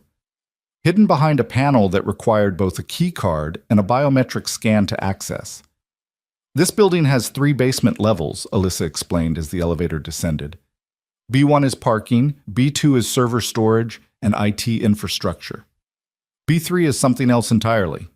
The elevator opened onto a corridor that belonged in a military installation, not a corporate building. Armed guards, 2 of them, professional and alert, flanked a vault door that looked like it could survive a nuclear blast. Ms. Grant, one guard acknowledged, we weren't informed about visitors. This is Ryan Mercer, our new security consultant. He's cleared for level black access. The guards exchanged glances but didn't argue. Level black, apparently, was serious. Beyond the vault door was a laboratory, pristine white walls, climate-controlled, with workstations that held equipment Ryan couldn't begin to identify. And in the center, inside what looked like a transparent containment cube, sat Athena. Up close, it was more impressive than the photo suggested. The black casing had an almost organic quality, and the indicator lights pulsed in patterns that seemed almost alive. Jesus, Ryan breathed. That's really it. 3 years of work, $40 million of research, the future of autonomous transportation. Alyssa approached the containment cube, pressing her hand against the transparent surface. My father started this project before he died. I finished it for him, for his legacy. And now you're risking everything to protect it, because some things are worth the risk. She turned to him. You understand that, don't you? You risked your life yesterday for people you didn't even know. That's the same principle, just a different scale. Ryan walked around the containment cube, examining the security measures. Biometric locks, motion sensors, what looked like some kind of electromagnetic field generator. How many people have access to this room? 5. Me, Dr. Kwan, Marcus Chen, Colonel Vance for DoD oversight, and now you. Not your COO? David handles business operations. He's brilliant with finances and contracts, but he's not technical. He's never even seen Athena in person. That was interesting. A business partner kept at arm's length from the core product, either very good compartmentalization or a sign of trust issues. Tell me about David Torres, Ryan said. We went to Stanford together. He helped me start Nexus Core, brought in the initial investors, structured the company. He's been my partner for 8 years. Alyssa's voice carried genuine affection. I trust him completely. Everyone's trustworthy until they're not. I'll need to interview him first. Ryan, non-negotiable. You hired me to find the leak. That means everyone gets scrutinized. No exceptions. Alyssa nodded reluctantly. Fine, but go easy on him. David's been under enormous stress with the demonstration coming up. The investors are breathing down his neck. I'll be professional. Ryan took photos of the security setup with the tablet. But I need honest answers, not comfortable ones. They rode the elevator back up in silence. When the doors opened, Jennifer was waiting with a concerned expression. Ms. Grant, we have a situation. David is in your office and he's upset. About what? The police called him this morning. Apparently one of yesterday's attackers made bail and disappeared. They're concerned about retaliation. Ryan's instincts flared. Which attacker? Connor Blake, the leader. Jennifer checked her notes. He posted a $2 million bond at 6 a.m. and was gone by 7. Police put out a warrant, but he's probably already out of the country, Ryan finished, or planning his next move. They found David Torres in Alyssa's office, pacing like a caged animal. He was mid-30s, expensive suit, the kind of polished presentation that came from years of pitching to investors. But right now, that polish was cracking. $2 million bond, Alyssa. Do you understand what that means? Someone with serious resources wanted him out. Someone who's still coming after you. He stopped when he noticed Ryan. Who's this? David, this is Ryan Mercer. He's the guy from yesterday. The one who fought off the attackers. David looked Ryan up and down, clearly unimpressed by the jeans and faded t-shirt. No offense, but we need professional security. Ex-Secret Service, maybe Blackwater. Not a former Army Ranger who saved your business partner's life? Ryan kept his voice level. Yeah, I get it. I don't look the part. It's not about looks, it's about credentials. And David, Alyssa's voice cut through the tension, Ryan has my full confidence. And right now, he needs to ask you some questions. David's eyes narrowed. Questions about what? About your access to my schedule, your communications with outside parties, your financial records for the past 6 months. Ryan moved further into the office, positioning himself between David and the door. Subtle, but tactical. Standard security review, nothing personal. Nothing personal. You're investigating me? I'm investigating everyone, Ryan said calmly. That's the job. So you can cooperate now and we can do this the easy way, or you can make it difficult and we'll do it anyway. Your choice. David looked at Alyssa. You're seriously allowing this? I'm insisting on it. Her voice was firm. Someone leaked my schedule to those attackers. Someone told them about the demonstration, about the prototype. Until we find out who, everyone is suspect. Including me. David's voice went cold. After 8 years of partnership, after everything I've done to build this company, you suspect me. I suspect everyone, so does Ryan. That's how we stay alive. David stood there, jaw clenched, clearly weighing his options. Finally, he pulled out his phone and tablet, practically throwing them onto Alyssa's desk. Fine. Look at whatever you want. You won't find anything because there's nothing to find. I've been loyal to you and to Nexus Core since day one. Then the investigation will prove that, Ryan said, collecting the devices. Where were you yesterday morning between 8 and 10 a.m.? At home, working on investor reports for the quarterly review. Anyone verify that? I live alone, so no witnesses to my morning coffee and spreadsheets. David's sarcasm was thick. Should I have invited someone over specifically to provide an alibi? Were you on any calls, video conferences, anything with timestamps? I had a video call with our accounting firm at 8:30. Lasted about 40 minutes. You can check the call logs. Ryan made a note on the tablet. What about your communications with Silas Veron's organization? David went pale. I don't even know who that is. Tech crime lord. Eastern European operations. Specializes in intellectual property theft. Ryan watched David's face carefully. He's the one behind yesterday's attack. He's the one who posted Blake's bail. And he's the one who's going to try again. I've never heard of him. I swear to God, Alyssa, I've never had any contact with anyone like that. He seemed genuinely shaken, but Ryan had seen good liars before. What about unusual financial activity? Large deposits? Unexplained transfers? My finances are clean, every dollar accounted for. You'll see when you check. David looked at Alyssa. I can't believe this is happening. After everything, you should understand why it has to happen, Alyssa said quietly. If our positions were reversed, you'd do the same thing.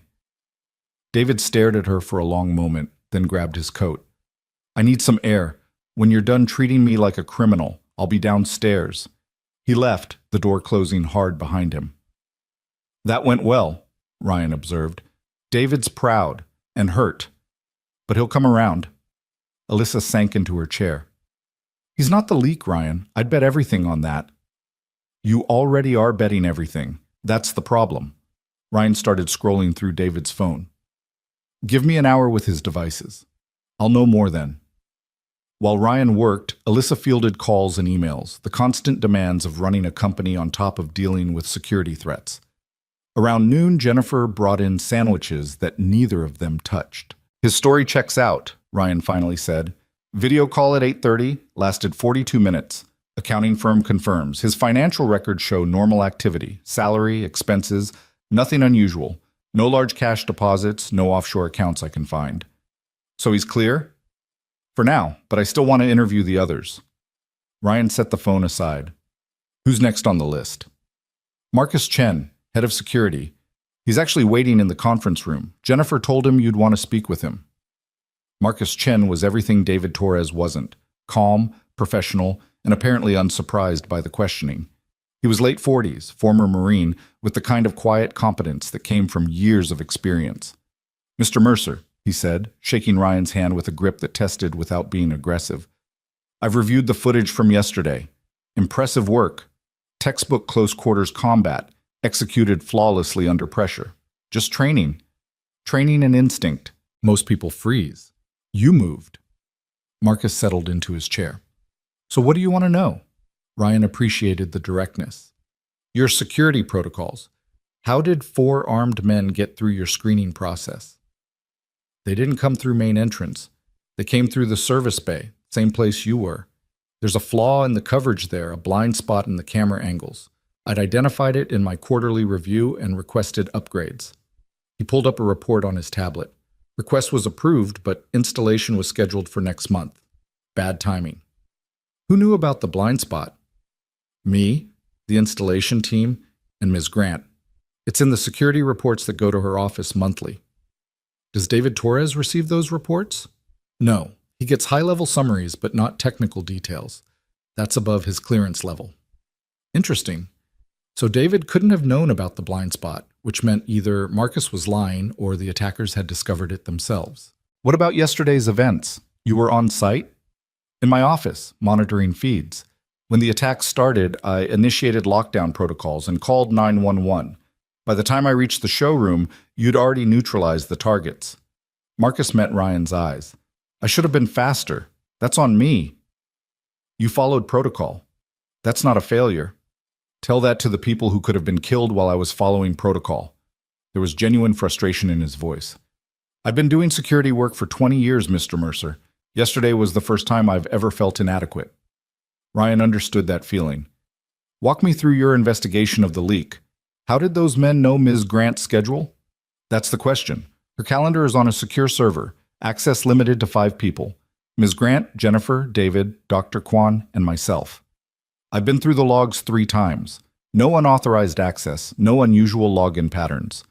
What about social engineering, someone calling and pretending to be authorized? Jennifer's too sharp for that. And our phone systems log everything. I've checked. Nothing suspicious. Ryan drummed his fingers on the table, thinking. So either someone with authorized access leaked the information, or there's a technical vulnerability you haven't found yet. Or both, Marcus said grimly, which is why Miss Grant hired you. Fresh eyes, different perspective. What's your take on David Torres? Solid businessman. Sometimes clashes with Ms. Grant over priorities. He wants to maximize profits, she wants to perfect the technology. But he's been loyal. I've never seen anything that suggests otherwise. And Dr. Kwan? Brilliant engineer. Lives and breathes the project. If anything, she's overprotective of Athena. She fought me on having Colonel Vance in the lab, said too many people knew too much. She might have a point. Ryan made notes. What about Colonel Vance himself? Marcus hesitated. DoD liaison. He's been cleared by military intelligence, top secret classification. But what? He asks a lot of questions, more than oversight requires. Details about the security systems, the staff backgrounds, the building layout.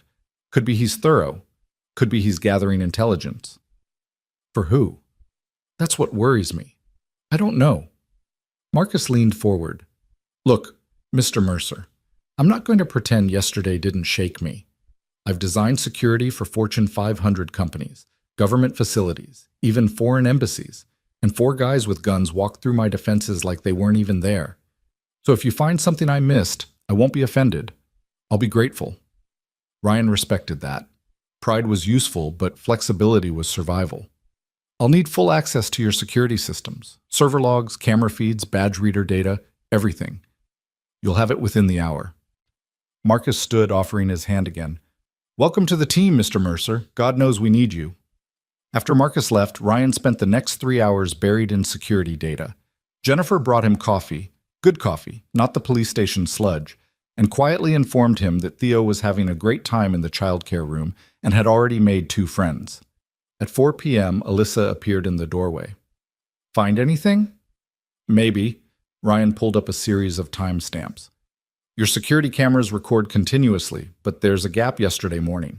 17 minutes of missing footage from the service bay cameras starting at 8:05. Equipment malfunction? That's what the log says, but it's convenient timing. 8:05 is exactly when the attackers would have been doing reconnaissance, checking out that blind spot Marcus mentioned. You think someone deleted the footage? I think someone made it look like equipment malfunction. Whoever did it knew the system well enough to forge the error logs. Ryan showed her the code. See this? It's almost perfect. But there's a timestamp inconsistency, microseconds off. A human reviewing it would miss it, but a program checking patterns would catch it. Marcus would know how to do that. So would anyone with advanced IT knowledge. Dr. Kwan, maybe even someone from your engineering team. Ryan closed the laptop. I need to talk to Kwan next, and then Vance. Sarah's in the lab. I'll take you down. They retrieved Theo first, happy and exhausted from playing, clutching a drawing he'd made of what he claimed was Ryan fighting dragons. That's you, Dad! You're the hero! Ryan's chest tightened. How about we get you home, hero? Mrs. Chen is probably wondering where we are. But Theo yawned. Can I stay a little longer? We were going to watch a movie.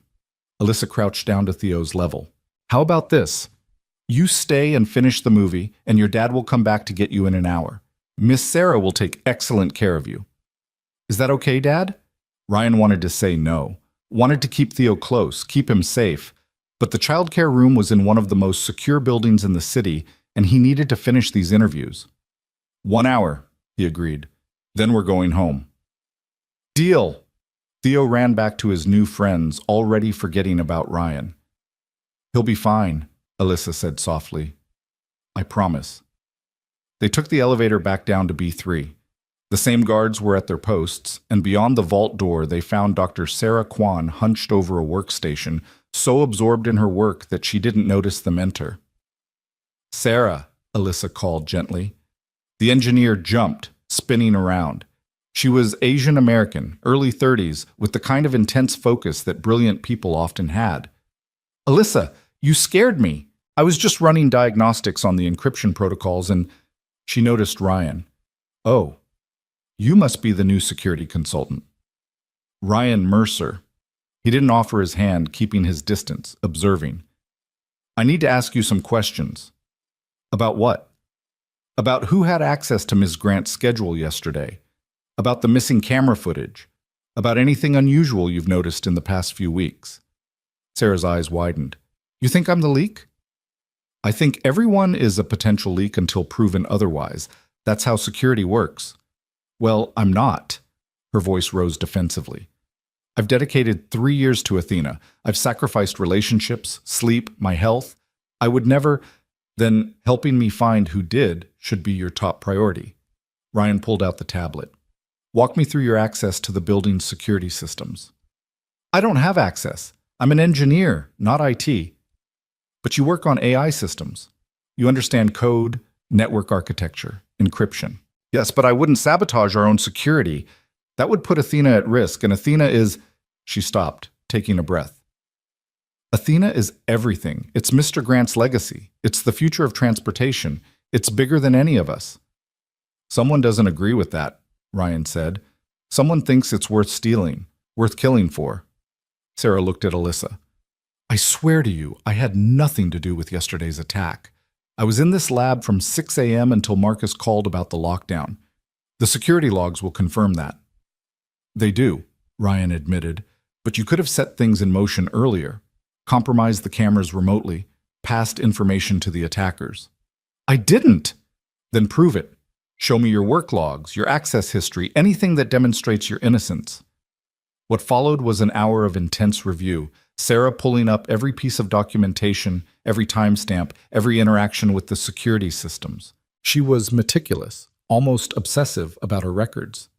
She's clean, Ryan finally told Alyssa. At least from what I can verify here.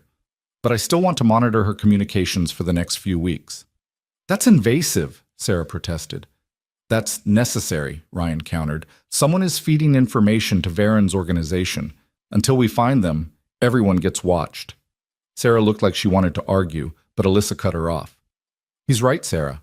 I don't like it either, but he's right. Just cooperate, please. After Sarah reluctantly agreed, they left the lab. In the elevator, Alyssa slumped against the wall. This is exhausting. Suspecting my own people. It's survival. Get used to it. How did you do it? In the military? Trusting people with your life while knowing any of them could turn? Ryan thought about squad mates, about missions where everything depended on the person next to you. You verify, then you trust, in that order. And if someone proves themselves, you trust them completely until they give you reason not to. Has anyone ever given you reason? The elevator stopped. The doors opened. Ryan stepped out without answering because some memories were too dark to share. Colonel Richard Vance was waiting in a conference room on the main floor, uniform pressed, posture military perfect. He stood when they entered, assessing Ryan with the quick evaluation of someone trained to spot threats. Mr. Mercer, the hero of the hour. Ms. Grant speaks highly of you. Colonel. Ryan shook his hand. Firm grip, no dominance games. Thanks for meeting with me. Not like I had a choice. When Ms. Grant says jump, DoD usually asks how high. Her technology is that valuable. Vance gestured for them to sit. What do you need to know? Everything about the DoD's involvement with Athena. Who knows about it? Who has access to information about Ms. Grant's schedule, who might have a motive to steal or sabotage the project? Vance's expression darkened. That's classified information, Mr. Mercer. Even with Ms. Grant's clearance, I can't discuss. Colonel, someone leaked intelligence that resulted in an armed assault on an American citizen. Someone with detailed knowledge of Operation Security and Ms. Grant's movements. If that someone is in your chain of command, I need to know. Are you accusing military intelligence? I'm accusing everyone until the evidence tells me otherwise. That includes you. The temperature in the room dropped about 20 degrees. Vance stood slowly, his face hard. I've served this country for 31 years, Mr. Mercer. I've been shot at in 3 different countries. I've held clearances higher than you can imagine. And you're going to sit there and suggest I'm compromised? I'm suggesting that everyone is a potential risk, even decorated colonels with perfect service records. Well, Ryan didn't back down. Now you can be offended, or you can help me protect Ms. Grant and her project. Your choice. Vance stared at him for a long moment. Then, surprisingly, he laughed, short and sharp. You've got balls. I'll give you that. Fine. What do you want to know? Who at the DoD knows about yesterday's demonstration schedule?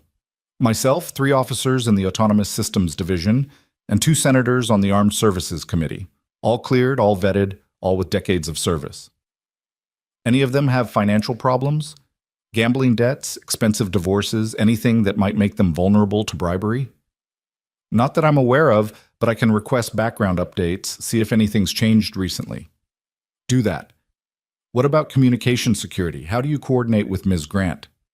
Encrypted emails, secure phone lines, occasional in-person briefings like this. Standard protocol.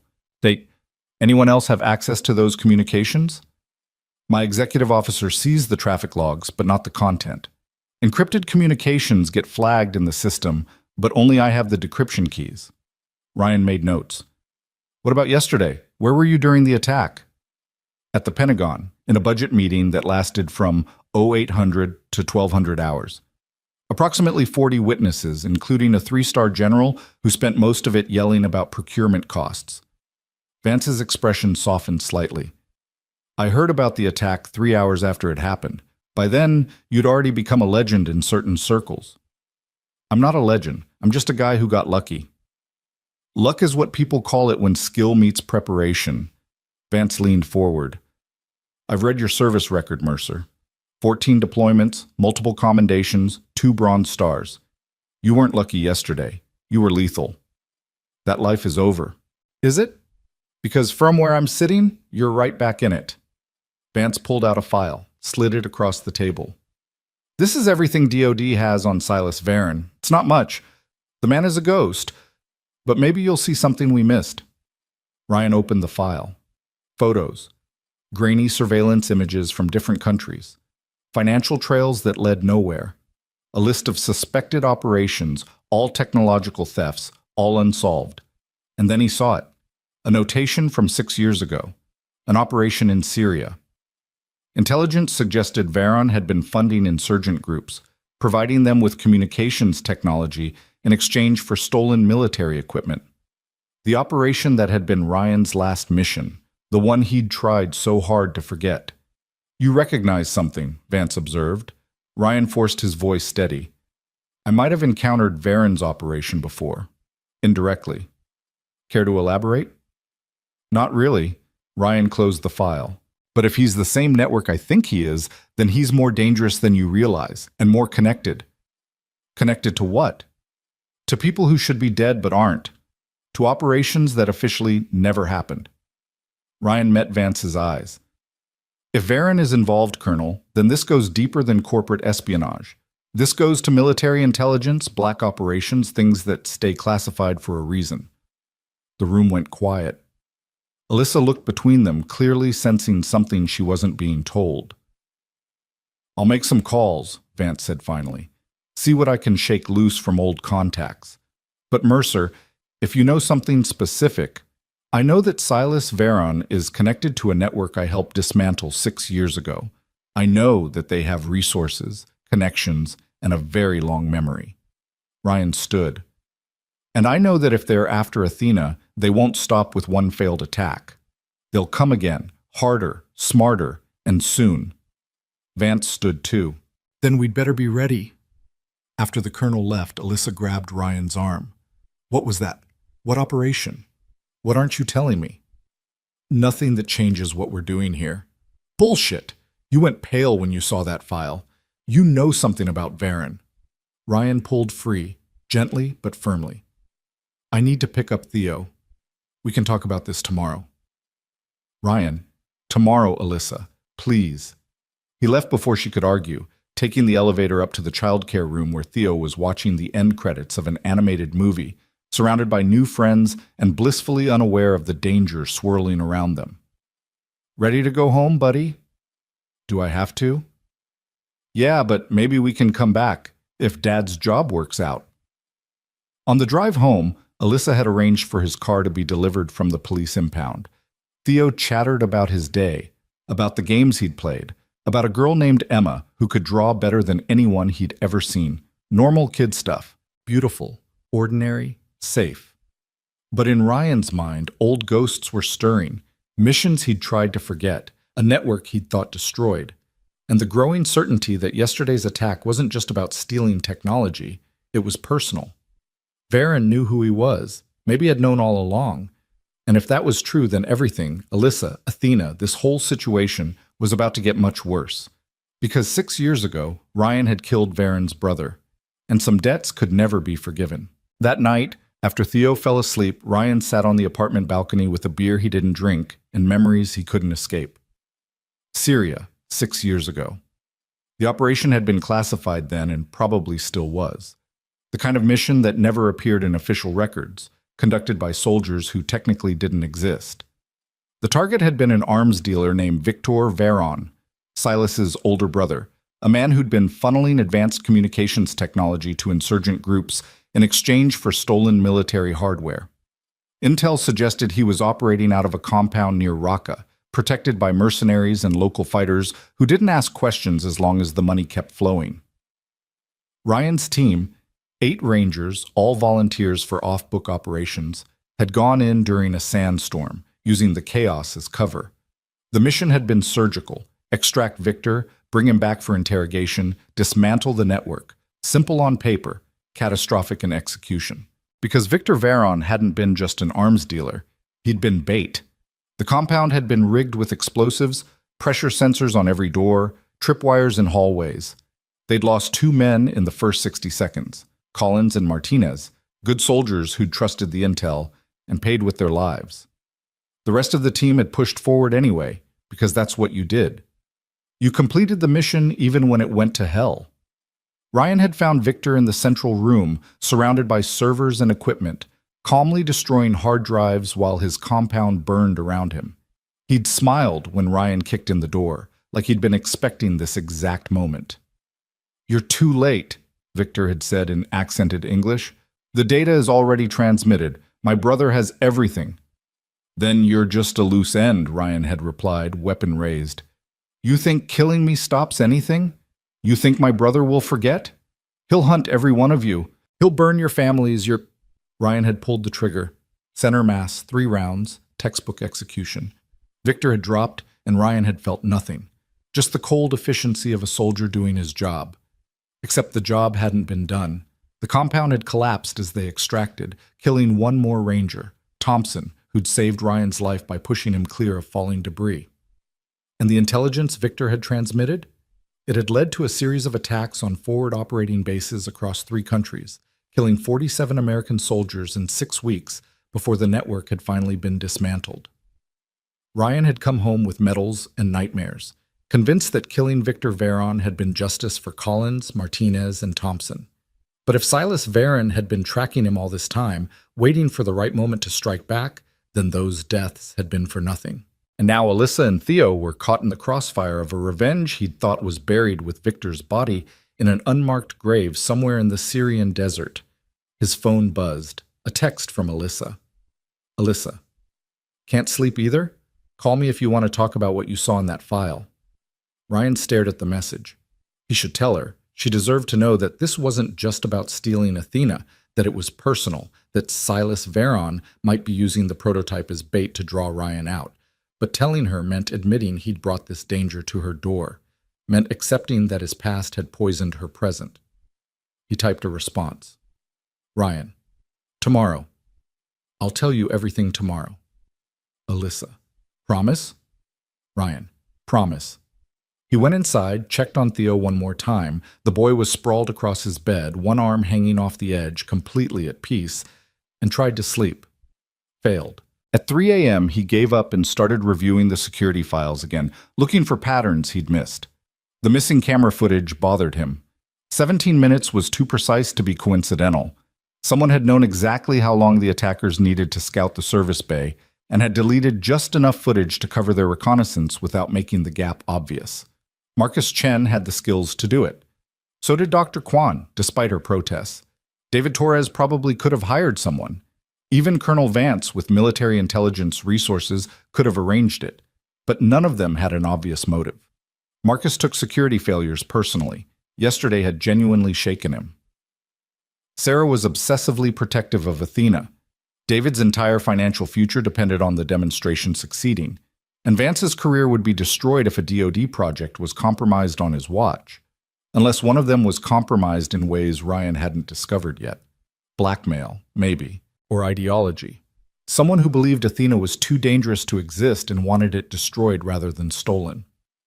Ryan was still wrestling with possibilities when dawn broke and Theo emerged from the bedroom, hair sticking up in 3 directions. "Dad? Did you sleep at all?" "A little." Ryan closed the laptop. "How about pancakes again?" "Can we have bacon too?" They couldn't really afford bacon, but Ryan nodded anyway. Some things mattered more than money, like sitting across the table from his son, watching him devour breakfast and chatter about school and friends, and whether Iron Man could beat Superman in a fight. "Dad?" Theo asked around a mouthful of pancake. "Are you going to be gone a lot with your new job?" "Some. But I'll always be here for the important stuff. School pickup, bedtime, pancake breakfasts." "What about my birthday? That's in 6 weeks." 6 weeks. Ryan's chest tightened. The DoD demonstration was in 3 weeks, which meant if he survived that, Theo's birthday would be his first priority. If he didn't survive... "I'll be there for your birthday," Ryan promised. "We'll do something special, maybe that trampoline park you've been asking about." Theo's eyes lit up. "Really?" "Really. You're turning 8. That's a big deal." After dropping Theo at school, with extra hugs and reassurances that yes, Dad would definitely pick him up at 3:30, Ryan drove to Nexus Corps. Jennifer met him at security with a visitor badge that had been upgraded to permanent employee status. "Miss Grant is already in her office," Jennifer said, "and she asked me to tell you that Colonel Vance called. He has information." Ryan took the elevator up, finding Alyssa at her desk, surrounded by coffee cups and what looked like architectural blueprints. "You look terrible," she observed. "Didn't sleep." "Neither did I. I kept thinking about what you said yesterday, about Varen's connections to military operations." She stood, moving to the windows. "Ryan, if this is bigger than corporate espionage, I need to know, because I'm putting people at risk. My employees, my partners, even Theo, by having him here. Theo's not coming back here. That's not what I meant, but the fact that you're worried tells me everything." She turned to face him. "So tell me, what happened 6 years ago?" Ryan sat heavily in one of her chairs. "I killed Silas Varon's brother." The words hung in the air between them. Alyssa's expression shifted from concern to shock to understanding. "The operation in Syria, that's what you saw in the file. Victor Varon was my target. He was funneling weapons technology to insurgent groups, getting Americans killed. My team went in to extract him, but it was a trap. We lost 3 men, and Victor died in the firefight. I'm the one who pulled the trigger. And Silas has been planning revenge ever since. Maybe. Or maybe I'm being paranoid, and this really is just about Athena." But Ryan didn't believe that, and from Alyssa's expression, neither did she. "The attack yesterday," Alyssa said slowly. "They wanted the prototype, but they also wanted you there. Connor Blake could have killed me immediately, but he waited. He drew it out, like he was giving someone time to arrive. Giving me time to play hero, to reveal myself." Ryan ran his hands through his hair. "God, I've been an idiot. I should have walked away yesterday. Should have let your regular security handle it. Then I'd be dead, or kidnapped, or whatever Varen had planned. But Theo would be safe. You'd be someone else's problem. Listen to yourself." Alyssa crossed the room, crouching in front of his chair so they were eye level. "You're not responsible for a madman's revenge fantasy. You did your job 6 years ago. You saved American lives by stopping Victor Varon. That's honor, not guilt. Tell that to Collins, Martinez, and Thompson. Tell that to their families. Those men knew the risks, just like you did, just like I do now." Her voice was firm. "If Varen is using Athena as bait to draw you out, then we use that. We turn his trap against him. That's insane. That's tactical thinking. You're the soldier here. Isn't that what you people do? Use the enemy's plan against them?" Ryan wanted to argue, but she had a point. If Varen was focused on revenge, he'd be emotionally compromised. Emotional enemies made mistakes, and mistakes could be exploited. We'd need perfect intelligence, Ryan said, thinking it through. We'd need to know his next move before he makes it. We'd need a way to feed him false information, Alyssa finished, through our leak. Once we identify who it is, we don't arrest them. We use them. It was dangerous, possibly suicidal, but it was also the kind of aggressive defense that might actually work. Colonel Vance's information, Ryan said. Let's hear what he's got. Vance arrived an hour later, looking like he'd slept even less than they had. He carried a thick file marked classified and set it on Alyssa's desk with the gravity of a bomb. This doesn't leave this room, he said without preamble. And officially, this conversation never happened. Understood, Alyssa said. Vance opened the file. I made some calls, talked to people who owe me favors in places that don't officially exist. Silas Varon isn't just a tech crime lord. He's the invisible hand behind half the intellectual property thefts in the last decade.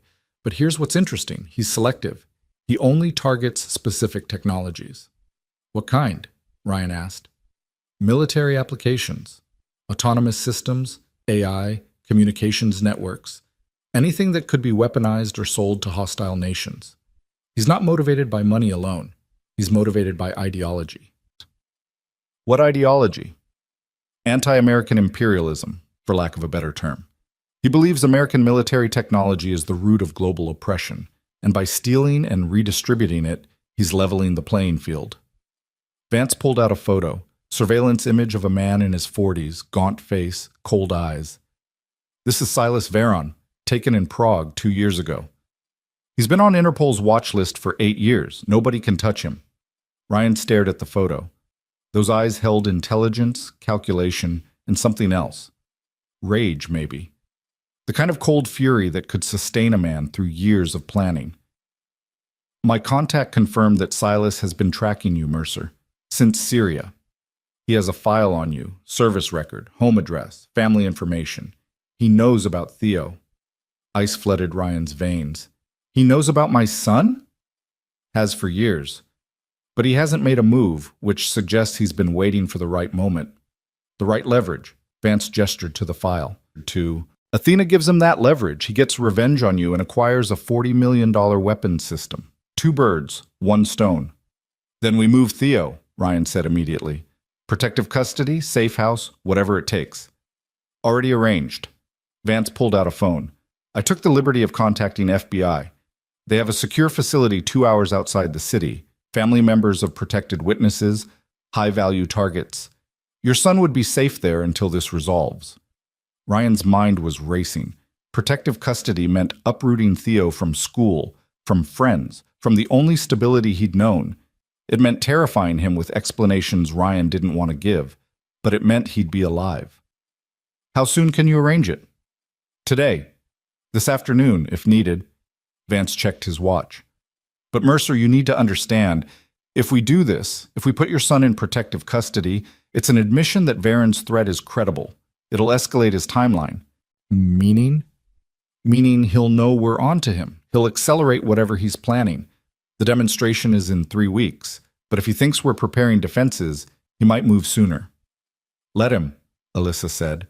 We'll be ready. Will you? Vance's question was pointed. Because my contacts suggest Varen has significant resources. We're talking about a private army, military-grade equipment, intelligence networks that rival some nation-states. The attack yesterday was a probe, a test of defenses. The real assault will be exponentially worse. Ryan stood, moving to the windows. Below, the city sprawled in its usual chaos. People going to work, living their lives, completely unaware of the violence brewing in the shadows. Then we need to force his hand, Ryan said. We announce a fake transportation schedule for Athena. Make it public enough that Varen's sources will pick it up. Set a trap. Using what as bait? Vance asked.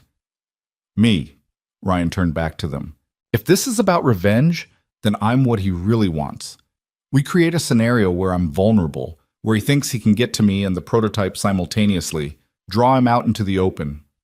That's suicide, Alyssa said. That's war. And if we're going to fight it, we fight it on our terms, not his. Vance studied Ryan for a long moment. You're talking about a kill operation. Off the books. Illegal under about 15 different statutes. I'm talking about defending American lives and American technology from a terrorist. If that happens to be illegal, Colonel, then you can arrest me after Veron's dead. I like him, Vance said to Alyssa. He's crazy, but I like him. He's practical, Alyssa corrected. And he's right. We can't just wait for Veron to hit us again. We need to be proactive. They spent the next 2 hours planning. Vance would coordinate with FBI on Theo's protective custody. Alyssa would create a false transportation schedule and leak it through carefully monitored channels, and Ryan would prepare for whatever came next. At noon, Ryan picked Theo up from school early, inventing a story about a special lunch date.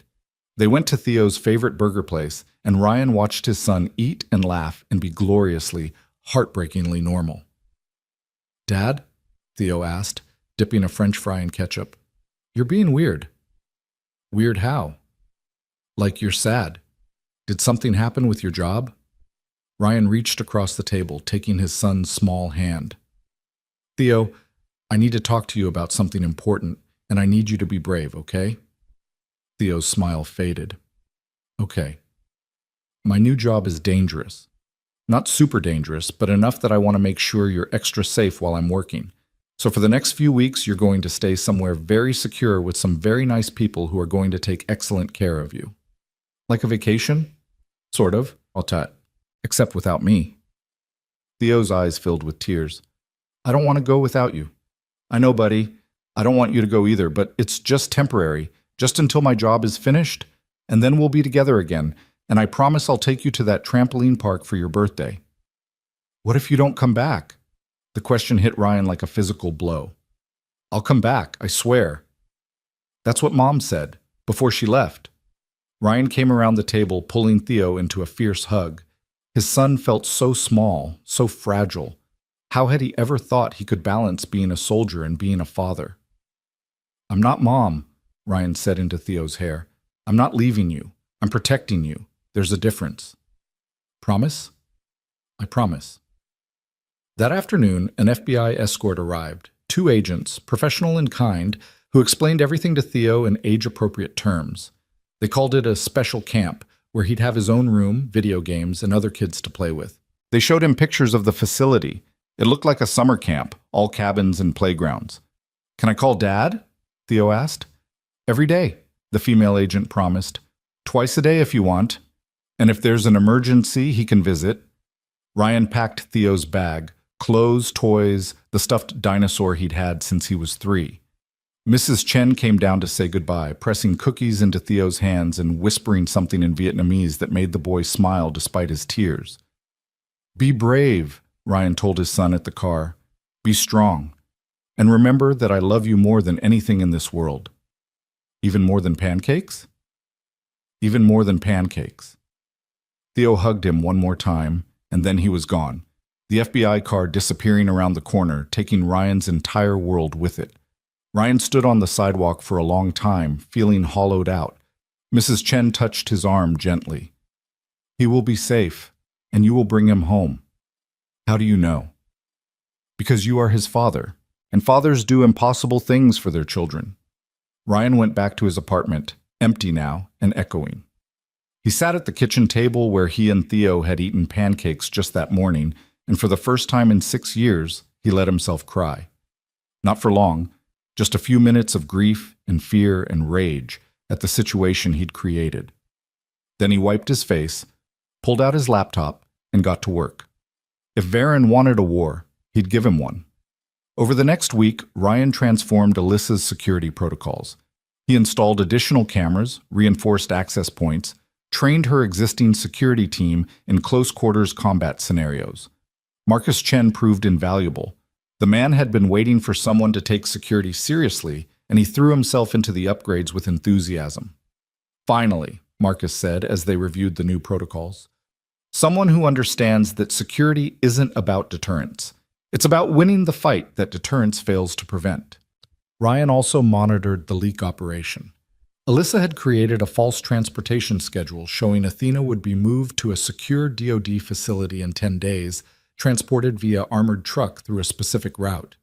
They'd buried the information in encrypted emails between Alyssa and Colonel Vance, but with just enough vulnerability in the encryption that a skilled hacker could break it. If Varen takes the bait, he'll hit the convoy, Ryan explained to the team. We'll have 3 layers of defense: visible security that looks standard, hidden backup that looks excessive, and a kill team that nobody sees coming.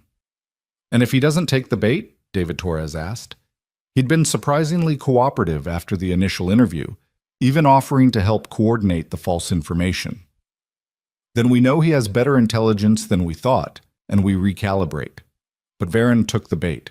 5 days after they'd planted the information, Vance's contacts reported unusual communications traffic among known Varon operatives. Travel patterns suggested personnel moving into position, weapon purchases through black market channels. He's coming, Vance confirmed. Probably a team of 12 to 15 professional mercenaries. They'll hit the convoy en route, overwhelm security through superior firepower. Then we make sure our firepower is more superior, Ryan said. The night before the planned convoy, Ryan video called Theo. His son looked healthy, happy even, surrounded by new friends in what the agents had carefully framed as an adventure. Dad, we went kayaking today, and tomorrow we're doing archery. That sounds amazing, buddy. When can I come home? Soon, maybe next week. How does that sound? Good. I miss you. I miss you too, more than you can imagine. After the call ended, Ryan sat in his empty apartment and wrote a letter, just in case. Instructions for Theo's care, access to his bank account, custody arrangements if something happened. He sealed it in an envelope addressed to Mrs. Chen and left it on the kitchen table. Then he checked his weapons, a Glock 19 that Marcus had secured through proper channels, a backup .38 revolver, and a combat knife. Not an arsenal, but enough. At 4 a.m., he drove to the staging area, an industrial warehouse where the convoy was being assembled. The armored truck looked impressive, built to withstand serious attacks. FBI tactical teams were positioned at key points along the route. Vance had even arranged for helicopter support, though they'd stay out of sight until needed. You don't have to be in the convoy, Alyssa said. She'd insisted on being there for the operation, despite everyone's protests. You can coordinate from a safe distance. If Varen wants me, I need to be visible. That's how we draw him out. And if he kills you? Then make sure it matters. Make sure Athena gets to the DoD and does what it's supposed to do. She grabbed his arm. Ryan, you've become important to this project, to me. Don't throw your life away for revenge. This isn't revenge. This is ending a threat before it comes back for another round. He met her eyes. And for what it's worth, you've become important to me too. Which is why I need to make sure you survive this. The convoy departed at 6 a.m., 3 vehicles, the armored truck in the center, security cars front and back. Ryan rode in the truck's cab, visible through the windshield to anyone watching. Alyssa was secured in the back, along with a decoy case that looked like Athena's containment unit. The real Athena was still in the B3 lab, under guard by Sarah Kwan and a team of Marines that Vance had positioned there. For the first 20 minutes, nothing happened. They drove through the city, onto the highway, following the exact route that had been leaked. Ryan's muscles were coiled tight, every sense alert for the attack he knew was coming. Movement, the driver said suddenly. Black SUVs, 2 of them, coming up fast from behind. Ryan grabbed the radio. All units, we have contact. Prepare for engagement. The SUVs accelerated, pulling alongside the convoy. Windows rolled down. Ryan saw the weapons. Assault rifles. Military grade. Down! He shouted. Gunfire erupted. Bullets hammered the armored truck, spiderwebbing the bulletproof glass but not penetrating. The driver maintained speed and control, executing exactly as trained. The security vehicles returned fire, their trained shooters targeting the SUV's tires and engine blocks. One SUV swerved, losing control, slamming into the highway barrier. The other maintained pursuit. More vehicles ahead, the driver reported, blocking the road. 3 trucks parked across all lanes, armed men taking position behind them. A proper ambush. Varen had committed serious resources to this. FBI, move in, Vance's voice came over the radio. Air support. You're cleared hot. But before the helicopter could engage, an explosion rocked the highway, planted charges, Ryan realized, tearing apart the road surface. The convoy vehicles swerved, barely maintaining control. And then the remaining SUV rammed them from behind. The impact threw Ryan forward, his seatbelt catching hard across his chest. The driver fought the wheel, but they were losing traction, sliding toward the barrier. "Bail out," Ryan ordered. "Defensive positions." They evacuated the truck just as concentrated fire turned the vehicle into a metal coffin. Ryan pulled Alyssa out, shielding her body with his, as they ran for cover behind the disabled security car. Bullets whined past his head. Someone screamed, one of the FBI agents, hit in the leg. The helicopter overhead opened fire with its minigun, tearing apart one of the blocking trucks. But there were too many hostiles, too much firepower. This wasn't just an ambush. This was a military assault. "Vance," Ryan shouted into his radio, "we need immediate backup. We're being overrun. 5 minutes out. Hold your position." 5 minutes might as well be 5 hours. Ryan returned fire, dropping one attacker, then another. But they kept coming, professional and coordinated, advancing under cover fire. And then Ryan saw him. Standing on top of one of the blocking trucks, surveying the battle like a general watching his army. Silas Veron in person, older than his photos, wearing tactical gear and an expression of cold satisfaction. Their eyes met across the chaos. Veron smiled and spoke into a radio. Immediately, the attack pattern shifted. The mercenaries stopped advancing on the convoy and focused fire specifically on Ryan's position. This was it. The real objective. Not Athena. Him. "Ryan, what are you doing?" Alyssa grabbed his arm as he stood, fully exposing himself to enemy fire. "Giving him what he wants." Ryan handed her his backup weapon. "Stay down. Keep the FBI agents alive. Backup will be here soon." "You'll be dead before then." "Maybe, but he'll be too." Ryan stepped out from cover, weapon raised, walking directly toward Veron's position. Bullets kicked up asphalt around his feet. One grazed his shoulder, hot pain but superficial. He kept walking, returning fire methodically, dropping any mercenary stupid enough to stay visible. 20 feet from Veron's truck, Ryan ran out of ammunition. He dropped the empty pistol and drew his combat knife. Veron laughed, and jumped down from the truck. He was armed with a pistol, could have shot Ryan easily.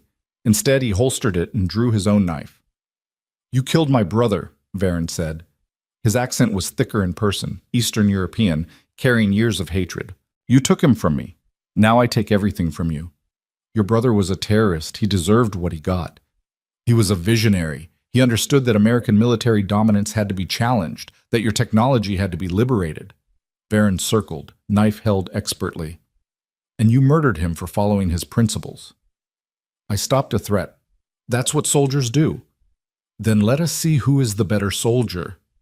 Veron attacked, fast, trained, dangerous. Ryan barely parried the first strike, the blades scraping together with a metallic shriek. They traded blows, both men bleeding from shallow cuts, neither willing to give ground. In the background, sirens wailed. Backup was arriving. Veron's mercenaries were beginning to retreat. Their mission failed. But Veron didn't retreat. He pressed harder, fury overcoming tactics, the emotion that Ryan had been counting on. "You have a son," Veron hissed, trying for a killing strike that Ryan deflected. 7 years old. "Theodore, I could have killed him any time, but I wanted you to suffer first, to lose everything before you died." Red rage flooded Ryan's vision. He dropped his defensive stance and went on pure offense, absorbing a cut to his ribs to get inside Veron's guard. His knife found flesh. Veron's thigh, deep, crippling. Veron screamed and fell. Ryan kicked the knife from his hand and pressed his own blade against Veron's throat. "You die here," Ryan said, "and my son lives. That's the only equation that matters. Kill me, and the network continues. There are others. They'll finish what I started. Then I'll stop them too. That's what I do." Ryan pressed the knife deeper, ready to end it, to finish the revenge cycle that had started in Syria 6 years ago. "Mercer, stand down!" Vance's voice behind him. "FBI has him surrounded. We can take him alive, get intelligence, dismantle his entire organization." Ryan's hand shook. Every instinct screamed to finish this, to make sure Veron could never threaten Theo again. But Vance was right. Alive, Varen could give them everything: names, locations, financial networks. Dead, he became a martyr, and the organization continued. Ryan pulled the knife back. "He's yours, Colonel." FBI agents swarmed forward, securing Varen, reading him rights he probably didn't legally have. Paramedics rushed to treat wounded agents. The helicopter landed, disgorging more tactical personnel. Alyssa appeared at Ryan's side, her face pale but her hands steady. "You're bleeding." "I'm alive, that's what counts." Ryan watched Varen being hauled away, still screaming threats in 3 languages. "It's over." But even as he said it, Ryan knew it wasn't entirely true. Varen might be captured, but his network remained. The threat had been diminished, not eliminated. Still, for now, Theo was safe. Athena was secure. And Ryan was alive to fight another day. That would have to be enough. 3 hours later, after being treated by paramedics and debriefed by FBI, Ryan finally made it to a phone. "Theo? Hey buddy, it's Dad." "Dad, are you okay? The agents wouldn't tell me anything." "I'm fine, everything's fine. And guess what? You get to come home tomorrow." "Really? Really? Really?" "Really, really. The bad stuff is over. We won." "Did you beat the bad guys?" Ryan looked at his bandaged shoulder, the bruises forming across his ribs, the cuts that would scar. "Yeah, buddy, we beat the bad guys. I knew you would. You're a hero." "No," Ryan said softly. "I'm just your dad, and that's the only job that matters." After the call, Alyssa found him sitting outside the FBI Mobile Command Center, watching the sun set over the highway that had almost become his grave. "The DoD wants to move up the demonstration," she said. "Colonel Vance thinks with Varen captured, the threat level has dropped enough that we can proceed safely in 2 weeks instead of 3. And you? I think I need a vacation after this, somewhere tropical, with no technology and no people trying to kill me." She sat beside him. "But first I need to ask you something." "Go ahead." "The job offer was for 3 months, but I'd like to make it permanent. Head of security for Nexus Corps, full benefits, salary, negotiable. You'd be protecting not just me, but the future of autonomous transportation." She paused. "And you'd be giving Theo the stable life he deserves." Ryan thought about Theo's birthday coming up, about the trampoline park and pancake breakfasts and all the normal moments he wanted his son to have. What about the danger? Varen might be captured, but like he said, there are others. There will always be others. That's the nature of valuable technology. But with you leading security, I actually believe we can handle them. She met his eyes. "You saved my life twice now, Ryan. I'm not ready to let you walk away." "I'm expensive." "I'm rich. Try again." Despite everything, the pain, the exhaustion, the near-death experience, Ryan smiled. 80,000, final offer. 75 and I'll get Theo into the best private school in the city. Deal. They shook hands, and for the first time in 6 years, Ryan felt something like hope. Not certainty, not safety, but the possibility that maybe, just maybe, he could build a life that balanced who he'd been with, who he wanted to become. That night, in his empty apartment, Ryan slept for 12 hours straight. When he woke, there was a message from Vance. "Vance. Varen is talking, giving us everything. You might have just prevented a dozen major attacks. Well done, soldier." And another from Theo. "Theo. The agent says I can come home tomorrow. Can we get pizza for dinner?" Ryan smiled and typed back. "Ryan, pizza and ice cream. I'll pick you up at noon. Love you, buddy." The next few days passed in a blur of debriefings, medical checkups, and paperwork. Varen's organization was systematically dismantled. Arrests across 4 continents, seized assets worth hundreds of millions. It turned out Victor and Silas Varen had been planning their revenge for years, using Athena as the perfect bait. But they'd underestimated Ryan's willingness to risk everything for the people he protected. When Ryan finally picked Theo up from the FBI facility, his son ran into his arms with such force they both nearly fell over. "I missed you so much." "I missed you more." "That's impossible." "Then we'll call it a tie." They went for pizza as promised and ice cream, and spent the evening watching movies and pretending the past weeks hadn't happened. But before bed, Theo asked the question Ryan had been dreading. "Dad, are the bad guys all gone now?" Ryan thought about lying, about giving his son the comfort of certainty. But Theo deserved honesty. Most of them. And the ones who aren't gone know better than to come near us. Because you'll protect me?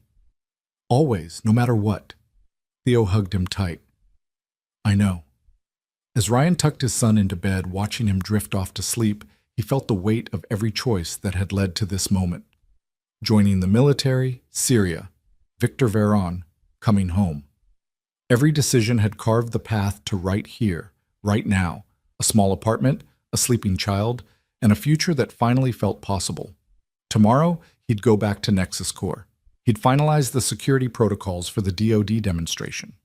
He'd continue building a career that could support Theo and give him opportunities Ryan had never had. But tonight, he was just a father, sitting beside his son's bed, grateful beyond words that they'd both survived. Outside, the city hummed with its usual chaos.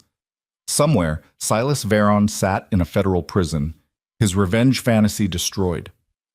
Somewhere, Athena waited in its secure lab, ready to change the future of transportation. And here, in a modest apartment in a building that had seen better days, Ryan Mercer, former soldier, single father, reluctant hero, finally allowed himself to believe that maybe the wars were over. Maybe he could finally come home. But Ryan had forgotten the most important rule of warfare. The enemy always gets a vote. 3 days after Veron's capture, while Ryan was reviewing security footage at Nexus Core, his phone rang. Unknown number. He almost didn't answer, but something made him pick up. Mr. Mercer. The voice was female, accented, cold as winter steel. My name is Katya Volkov. I work for the organization your government believes it has dismantled. Ryan's blood turned to ice. He immediately signaled to Marcus, who started tracing the call. Veron's in custody. Your operation is over. Silas was always too emotional, too focused on personal revenge when he should have been focused on the mission. She spoke with the detachment of someone discussing weather patterns. But his failure has created an opportunity, a chance to finish what should have been done properly from the beginning. And what's that? We have your son, Mr. Mercer. The world stopped. Ryan's vision tunneled. You're lying. He's in FBI protective custody. There's no way. There are always ways. The facility outside Harrisburg, yes? Cabin 7, blue shutters. Theodore's room has dinosaur posters on the wall. He was playing video games with a boy named Marcus when my team arrived 40 minutes ago. Ryan was already running for the elevator, Marcus right behind him. If you hurt him, then you will suffer. Yes, I know the threat. But threats are pointless now. We have what we want. You have something we want. We trade. Athena. The real one. Not your clever decoy from the convoy. We know it's still in your building, level B3, inside a transparent containment unit. Katya's voice remained unnervingly calm. You will deliver it to us personally, tonight, alone, or your son dies slowly while you listen on the phone. How do I know he's alive? How do I know this isn't... There was a sound of movement, then Theo's voice, terrified and small. Dad? Dad, there are bad people here, and they have guns, and... The phone was yanked away. Proof of life. You have 6 hours, Mr. Mercer. I will send you coordinates. Come alone. Bring Athena. Or I start removing your son's fingers. The line went dead. Ryan stood in the elevator, Marcus staring at him with horror. They have Theo. That's impossible. The FBI facility is... Call Vance now. Confirm if Theo's okay. But Ryan already knew the answer. Katya Volkov wouldn't have made those threats without leverage. Marcus made the call. The response came back within minutes. 2 agents dead, 3 children missing, including Theo. The facility had been breached by a professional team, in and out in under 8 minutes. Security footage showed 6 operatives, all masked, moving with military precision. Veron's organization wasn't dismantled, Ryan said, his voice hollow. We got 1 cell, 1 man. The network is bigger than we thought. Alyssa appeared, having heard the commotion. What happened?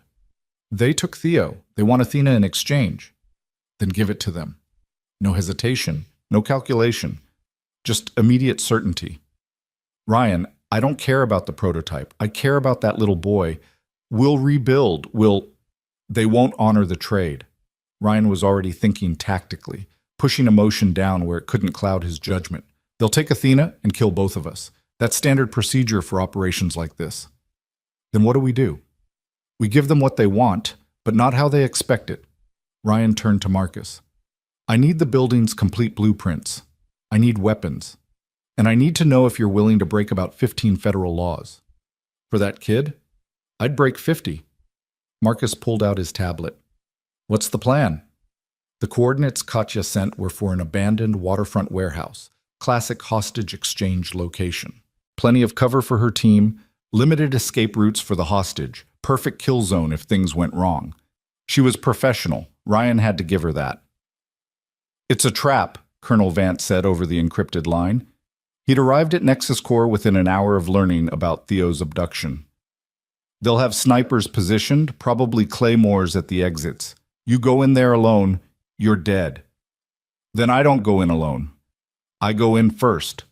Ryan traced the warehouse layout on the blueprint. FBI positions here, here, and here. Sniper overwatch from this building, but nobody moves until I have eyes on Theo and confirm he's alive. And Athena? Ryan looked at the black box sitting on Alyssa's desk, the real prototype, pulled from B3 storage. $40 million of research. The future of autonomous transportation. Everything Alyssa's father had dreamed of building. We bring it, but we make sure they can't use it. Explain, Vance said, Doctor. Sarah Kwan, who'd been working frantically since learning about the situation, looked up from her laptop. I can install a kill switch. If Athena's systems don't receive an authentication code every 6 hours, the core algorithms delete themselves. No recovery, no backup. It becomes an expensive paperweight. How long do you need? I need 3 hours to code it properly. And Mr. Mercer? Sarah's voice cracked slightly. Bring Theo home. He's a sweet kid. He doesn't deserve this. Nobody does, Ryan said. But he's going to be okay. I promise. The next hours were a blur of preparation. FBI tactical teams moving into position around the warehouse. Marcus coordinating communications and backup plans. Alyssa trying to stay busy while clearly terrified for both Theo and Ryan. This is my fault, she said at one point, finding Ryan checking his weapons in a conference room. I brought you into this. I made you a target. Varen made me a target 6 years ago. You just gave me a reason to fight back. Ryan loaded a magazine into his Glock, the familiar motions calming. And after tonight, when Theo's safe and this is over, I'm taking that job offer. 80,000, remember? 75 and the private school. Fine, but I want dental included. She laughed, shaky but genuine. You're negotiating benefits while planning a hostage rescue? Keeps me focused on the future, on coming back. He finished with the weapons and turned to face her. Alyssa, if something goes wrong, nothing's going wrong. But if it does, make sure Theo's taken care of. Mrs. Chen will raise him right, but he'll need financial support, education funds. Everything's in my will, but I need to know you'll... Stop. Alyssa grabbed his hands. You're coming back, both of you, because I've gotten used to having you around, and I don't accept losing people I care about. You barely know me. I know you jumped in front of 4 armed men to save a woman who just fired you. I know you turned down a chance to kill the man who threatened your son because it was tactically smarter to take him alive. I know you love Theo so much it radiates off you like heat. She squeezed his hands. That's enough.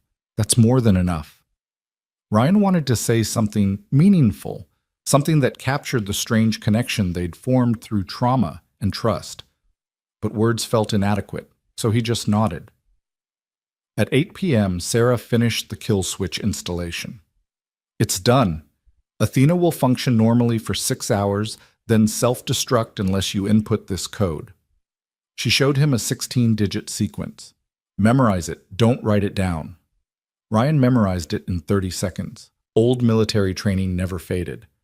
What if they try to copy the data before the timer runs out? I've encrypted everything with quantum key distribution. Even if they had a supercomputer, they couldn't crack it in 6 hours. After that, it won't matter. Sarah carefully placed Athena back in its case.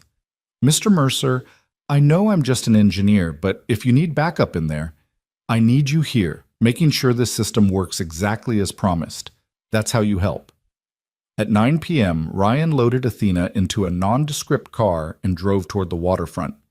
Vance's voice came through his earpiece, tiny, nearly invisible, but a lifeline to the tactical support surrounding the warehouse. FBI teams are in position.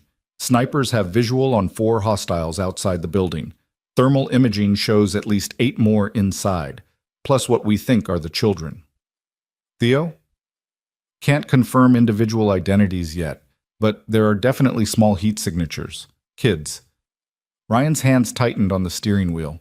Katya had taken 3 children, not just Theo, using multiple hostages to complicate any rescue attempt. Smart and absolutely ruthless. The warehouse loomed ahead. 3 stories of rusted metal and broken windows, the kind of place where bad things happen and nobody noticed. Ryan parked exactly where Katya had instructed and stepped out, Athena's case in hand. "I'm here," he called out. "Let me see my son." Floodlights snapped on, blinding. Ryan raised his free hand to shield his eyes. When his vision adjusted, he saw Katya Volkov standing at the warehouse entrance. She was younger than her voice suggested, maybe late 20s, with the kind of beauty that didn't soften her danger. She wore tactical gear like she'd been born in it, and her weapon, an H&K MP7, was held with casual expertise. "Mr. Mercer, you came alone, as instructed." "Where's Theo?" "Inside, alive and unharmed, as promised. But first, we verify you brought the real Athena." She gestured, and 2 men emerged from the shadows, one carrying a laptop, the other covering Ryan with a rifle. The tech set up quickly, connecting cables to Athena's ports. Ryan watched the diagnostic programs run, Sarah's code hidden deep enough that surface scans wouldn't detect the kill switch. "It's authentic," the tech confirmed after 5 agonizing minutes. "Full quantum encryption, all core algorithms intact. This is the real prototype." "Excellent." Katya smiled, and it was the most terrifying expression Ryan had ever seen, pure satisfaction without a trace of humanity. "Now we complete the exchange. Come inside, Mr. Mercer. Meet your son one last time." Ryan's earpiece crackled, Vance's voice urgent but controlled. "Don't go in there. We can breach from multiple points, extract the children, neutralize the hostiles." But Ryan knew better. A breach meant gunfire. Gunfire meant scared people with weapons making bad decisions. And Theo was in the middle of it all. He walked forward, following Katya into the warehouse. The interior was a nightmare landscape, empty except for support columns, and the 3 children sitting on the floor in the center of the space, zip-tied and guarded by 2 armed men. Theo saw Ryan and started crying. "Dad!" "It's okay, buddy. I'm here. Everything's going to be okay." But even as he said it, Ryan was cataloging the tactical situation. 8 hostiles visible, possibly more in the shadows. Children positioned as human shields. Multiple firing positions with overlapping fields of fire. This wasn't just a hostage exchange. It was a prepared execution ground. "You know I can't let you leave," Katya said conversationally, confirming Ryan's assessment. "You and your son have seen our faces, know our capabilities. You're both liabilities." "Then let the other children go. They're not part of this." "They are now. Witnesses must be eliminated. It's standard operational procedure." She nodded to her men. "Kill them." Everything happened at once. Ryan dove toward Theo as the first shots rang out. The warehouse exploded in gunfire, not just from Katya's team, but from FBI snipers who'd been waiting for weapons to be pointed at hostages, giving them legal justification to engage. Glass shattered as tactical teams breached through windows. Flashbangs detonated, turning the warehouse into a chaos of light and sound and screaming. Ryan reached Theo, covering the boy's body with his own as bullets tore through the air above them. One of Katya's men went down from a sniper shot. Another turned to fire at the FBI entry points and took 3 rounds center mass. "Stay down!" Ryan shouted to the children. "Cover your ears and stay down!" He pulled the combat knife from his boot and cut Theo's zip ties, then did the same for the other 2 kids, a girl about 9 and a boy maybe 6. "When I say run, you run for that door. FBI agents will get you out. Understand?" All 3 nodded, terrified but focused. Ryan waited for a lull in the gunfire, 3 seconds when both sides were repositioning, and shouted, "Run! Now!" The children bolted. Ryan provided cover fire with his Glock, dropping 1 hostile who tried to intercept them. FBI agents grabbed the kids at the door, pulling them to safety. Theo was safe. Whatever happened next, Theo was safe. That's when the explosion hit. The north wall of the warehouse erupted outward, not an accident, but a planned demolition charge. Katya's escape route. Ryan was thrown backward by the shockwave, ears ringing, vision swimming. Through the smoke and dust, he saw Katya making for the breach, Athena's case in her hand.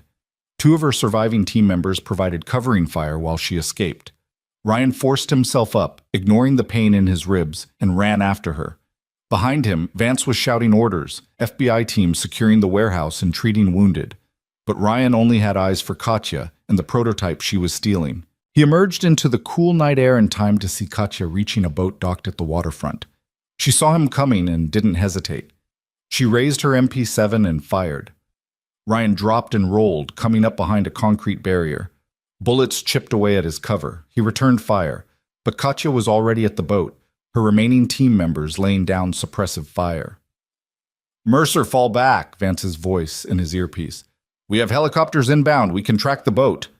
But Ryan wasn't thinking about helicopters or tactics or proper procedure. He was thinking about Alyssa's 3 years of work, about her father's dream, about the future Athena represented. He sprinted for the dock.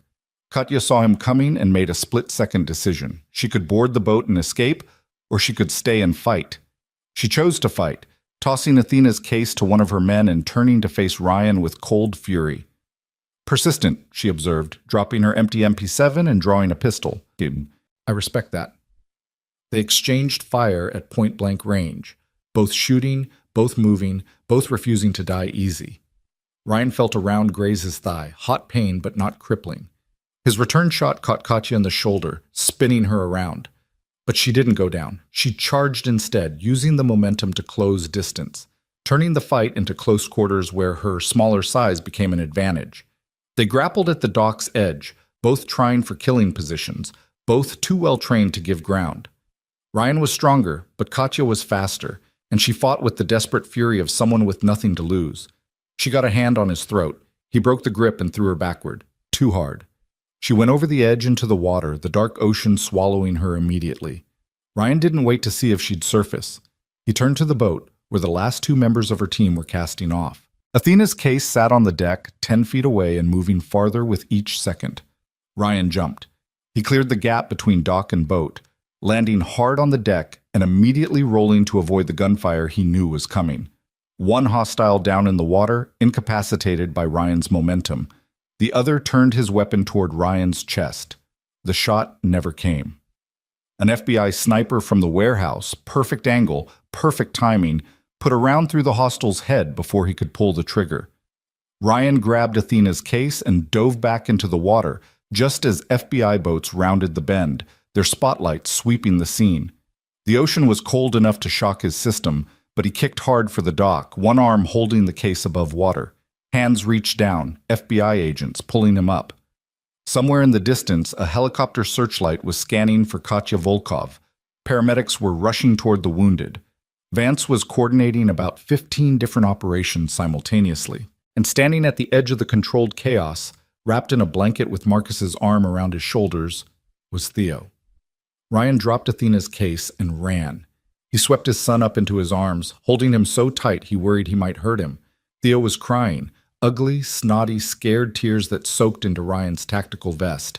But he was alive, he was whole, he was safe. "I've got you," Ryan kept saying. "I've got you, buddy. You're safe now. You're safe." "I was so scared, Dad. They had guns and they said terrible things, and I know, but it's over now. They can't hurt you. Promise?" Ryan pulled back to look his son in the eyes. "I promise. And this time, I'm never letting you out of my sight again." A paramedic tried to check Ryan's wounds, but he waved them off. "Check my son first. Make sure he's okay." Theo was examined thoroughly, dehydrated, terrified, bruised from the zip ties, but otherwise unharmed. The other two children were similarly okay, already being reunited with their families in a scene that made even the hardened FBI agents tear up. Vance approached, looking exhausted but satisfied. "We found Katya Volkov's body downstream. She didn't survive the fall. The rest of her team is either dead or in custody. It's over, Mercer. For real this time." "The organization?" We're rolling up their network now. Varen's been extremely cooperative once he learned his successor tried to continue operations without him. Turns out even among terrorists, there's professional jealousy. Vance managed a tired smile. You did good tonight. Unconventional and probably illegal in about 9 ways, but good. The prototype? Intact. Dr. Kwan is verifying it now. Vance paused. She also mentioned something about a kill switch? Seemed like a smart precaution. Very smart. We'll need to document that for the official report. But off the record, that's exactly the kind of tactical thinking we need protecting Athena going forward. Ryan looked at Theo, who was now wrapped in blankets and eating cookies that an agent had produced from somewhere. His son caught his eye and smiled, shaky but real. About that, Colonel, Ryan said. I'm taking the job at Nexus Corps full-time, which means I can consult on DoD security protocols, but I'm not going back into the field. My fighting days are over. Understood, and honestly, I wouldn't ask you to. You've earned retirement. Vance extended his hand. But if you ever change your mind, I won't. Ryan shook his hand firmly. I've got more important things to do, like teaching my son to ride a bike and making pancakes and all the boring normal stuff I've been missing. Those are the things worth fighting for, Vance agreed. The boring normal stuff. 2 hours later, after statements and medical treatment and more bureaucratic paperwork than should be legal, Ryan and Theo were finally released.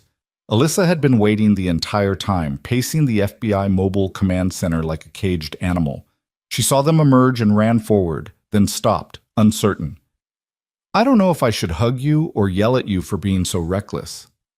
Both, Ryan suggested. She hugged Theo first, gentle and maternal. Are you okay, sweetheart? I'm okay. Dad saved me. He's a real hero. He really is. She met Ryan's eyes over Theo's head. And apparently he's also an idiot who jumped into the ocean holding a $40 million prototype. It's waterproof, right? That's not the point. But it is waterproof. Despite everything, Alyssa laughed. Yes, it's waterproof. Sarah designed it to survive EMP blasts and nuclear fallout. Ocean water is barely an inconvenience. She stepped back, studying them both. You need food. You need sleep. You need about 1,000 things that aren't standing in a parking lot at midnight. We need pancakes, Theo announced. Dad promised pancakes. Then pancakes you shall have. Alyssa pulled out her phone. I know a 24-hour diner that makes the best pancakes in the city. My treat. They went to the diner. Ryan, Theo, Alyssa, and even Marcus, who insisted on providing security despite Ryan's protests that the threat was over. They crammed into a corner booth, ordered enough food for 6 people, and didn't talk about terrorists or prototypes or anything related to the nightmare they'd just survived. Instead, they talked about normal things. Theo's upcoming birthday, Marcus's daughter's soccer tournament, Alyssa's plans to expand Nexus Corps' research division, the kind of comfortable, meaningless conversation that Ryan had forgotten could exist. Dad? Theo asked around a mouthful of pancake. Can we go home now? I'm really tired. Yeah, buddy, let's go home. Alyssa insisted on driving them. Ryan's car was still at the warehouse, probably impounded as evidence. She pulled up to their apartment building, which looked exactly as it had that morning, despite everything that had changed. Thank you, Ryan said, for everything, for understanding about Theo, for the job, for caring about you both, Alyssa finished. That's not something you thank people for, Ryan. That's just what you do when people matter to you. Theo was already asleep in the back seat. Ryan lifted him gently, and Alyssa walked them to the door. I'll see you Monday? She asked. We need to start planning security for the DoD demonstration, which, given everything, will probably be more like a military operation than a tech presentation. Monday, Ryan agreed, with proper coffee and considerably less violence. Deal. She turned to leave, then stopped. Ryan, I'm glad you didn't die tonight. Me too. And I'm glad Theo's safe. Me too. And I'm glad you're taking the job because I genuinely have no idea how I'd protect Athena without you. Alyssa, Ryan shifted Theo in his arms. Are you saying all this because you're still on an adrenaline crash or because you actually mean it? Can it be both? They stood there for a moment, 2 people who'd been through more together in 2 weeks than most people experienced in a lifetime. Then Alyssa stood on her toes and kissed his cheek, quick, almost professional, but carrying weight beyond the gesture. "See you Monday, Mr. Head of Security." "See you Monday, Ms. CEO." Ryan carried Theo upstairs, tucked him into bed still wearing his clothes, because the kid was too exhausted to change, and sat in the kitchen staring at the letter he'd written for Mrs. Chen, the one with instructions for Theo's care if Ryan didn't come home. He tore it up. He wouldn't need it. The wars were over. The threats were eliminated. He had a job that could support his son, give him opportunities, create the stable life Ryan had been fighting for since he'd left the military. Mrs. Chen knocked softly. "Ryan, I heard you come home. Is Theo okay?" "He's okay. We're both okay." Ryan opened the door. "Thank you for being here, for caring about us. You are family. Family takes care of family." She pressed a container into his hands, her Vietnamese soup, still warm. "You eat, you sleep, you heal." "I will." After she left, Ryan ate the soup mechanically, tasting nothing but feeling grateful for the gesture. Then he showered, scrubbing off blood and ocean water and the residue of violence. When he was clean and wearing old sweatpants and a t-shirt with holes in it, he checked on Theo one more time. His son was sprawled across the bed, mouth slightly open, completely at peace. Probably having normal kid dreams about dinosaurs and video games and whatever else 7-year-olds dreamed about when they weren't being kidnapped by international terrorists. Ryan sat on the edge of the bed, brushing hair back from Theo's forehead. "I'm sorry," he whispered. "I'm sorry I brought this into our lives. I'm sorry you were scared.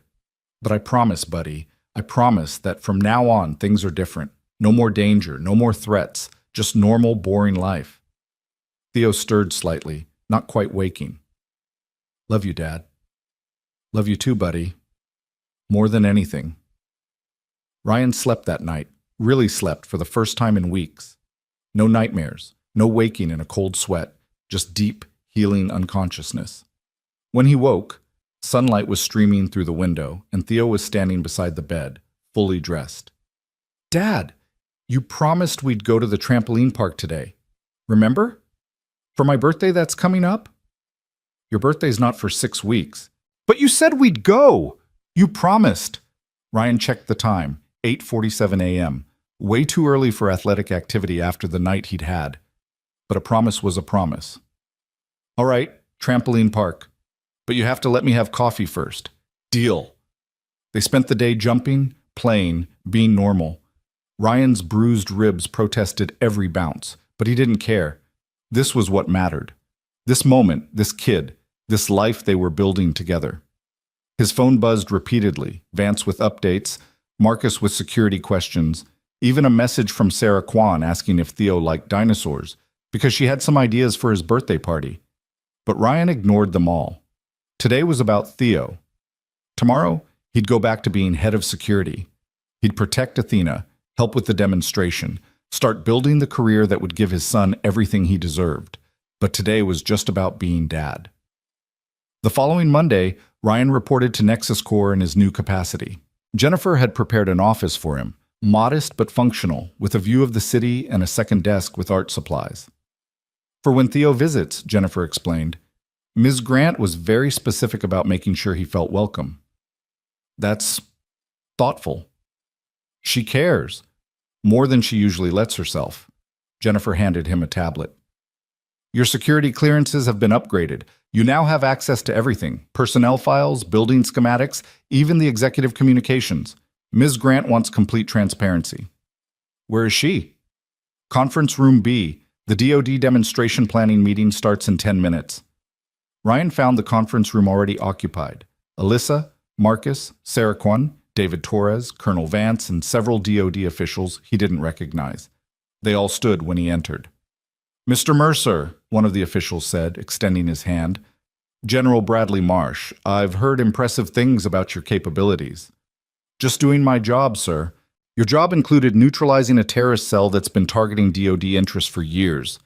That's considerably more than just a job." Marsh gestured to the table. "Please sit. We have much to discuss."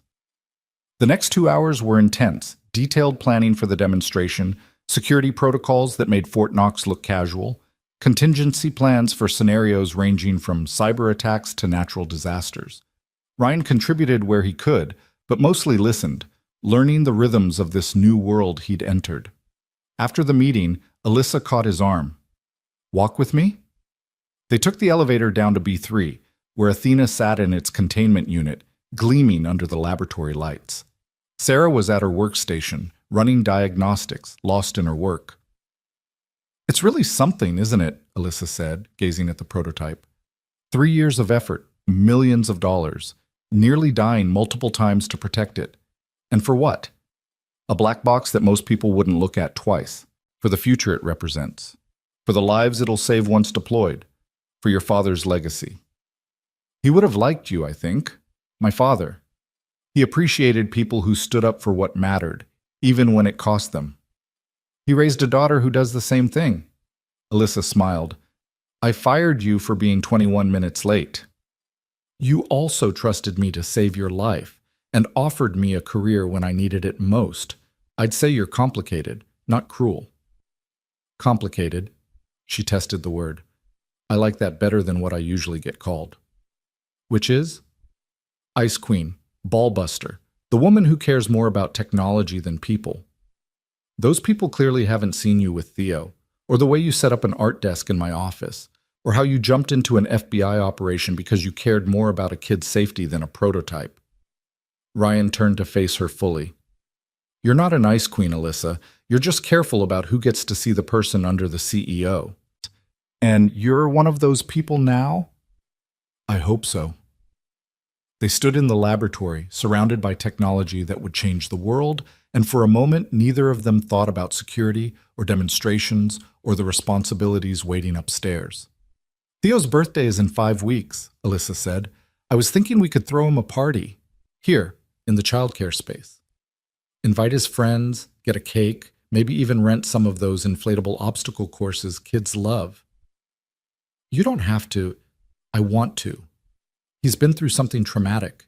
He deserves something special. And honestly, she looked at Ryan. You both do. You've given me my company back, my prototype, probably my life several times over. The least I can do is throw a good birthday party. He'd love that. Thank you. Don't thank me yet. I've never actually planned a children's party before. I might be terrible at it. Then we'll figure it out together. The days that followed fell into a rhythm that felt suspiciously like normal life. Ryan worked at Nexus Corps, developing security protocols and training the existing team. Theo went to his new private school, the one Alyssa had arranged, with small classes and teachers who actually cared. Evenings were homework and dinner and the kind of boring domestic routine that Ryan had once thought he'd never have. But beneath the normalcy, preparations continued for the DoD demonstration. It would take place in 2 weeks at a secure facility outside the city, with Athena finally leaving Nexus Corps' protection to begin its journey into military applications. Are you nervous? Marcus asked one afternoon while they reviewed the transportation plan. Terrified, Ryan admitted. Every time I think the threats are over, something else appears. Baron's network is dismantled. Katya Volkov is dead. FBI has rolled up 37 operatives across 4 continents. Marcus pulled up a map showing the arrests. There's literally no one left to threaten Athena. That we know of. You can't live in paranoia forever, man. At some point, you have to believe the victory is real.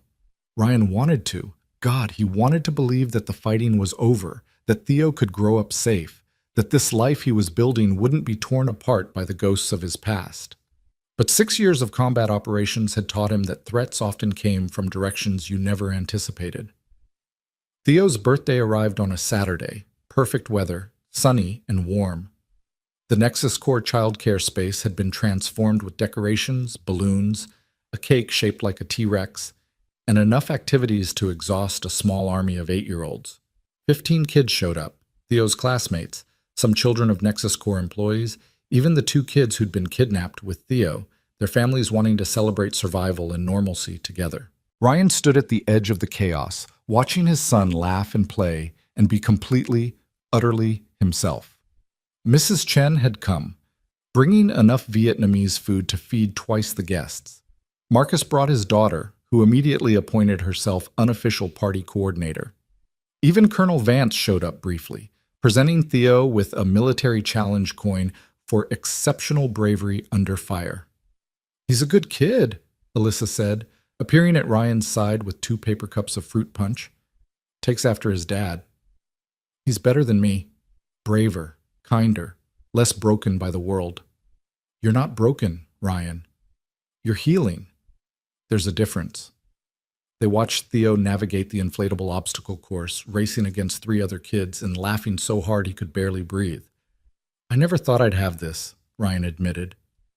"After Syria, after the divorce, after everything went wrong, I thought my life was just about surviving. About making sure Theo had food and shelter and the basics. I never imagined," he gestured at the party, "at the life they'd built. This, you earned it, through every hard choice, every sacrifice, every time you chose to do the right thing, even when it cost you." Alyssa set down her punch cup. "And for what it's worth, I never imagined this either. A few months ago, I was alone in a glass tower, convinced that success meant isolation, that caring about people made you weak. You proved me wrong about that. We proved each other wrong about a lot of things.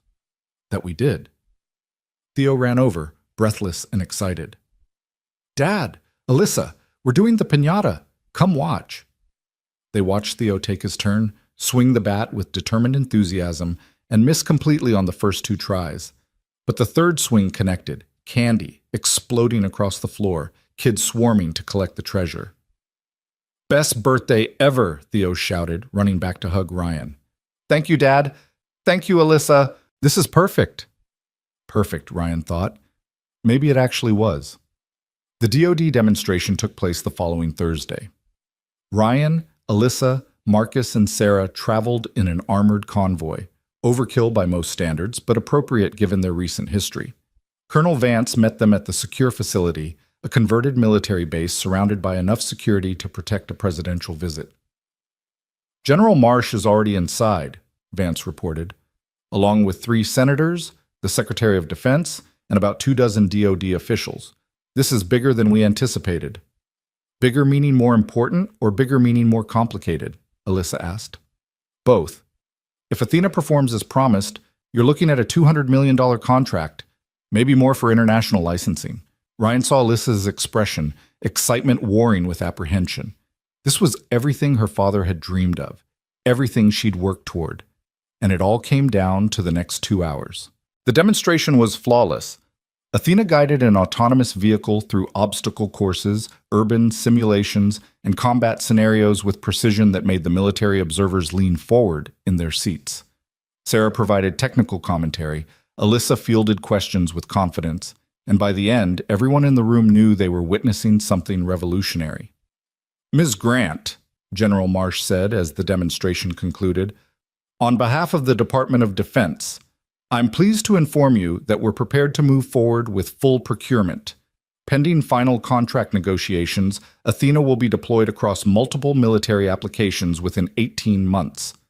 Alyssa maintained her composure, professional, composed, the CEO everyone expected her to be. But Ryan, standing behind her, saw her hands trembling slightly, saw the emotion she was working so hard to contain. "Thank you, General. My father would have been honored." After the officials departed and the facility emptied, Alyssa finally let herself react. She sat on the floor of the demonstration room, head in her hands, and cried. Relief, grief, triumph, exhaustion, all of it pouring out at once. Ryan sat beside her, saying nothing, just being present. Sarah joined them, then Marcus, until all 4 of them were sitting in a circle on the floor of a military facility, processing what they'd accomplished together.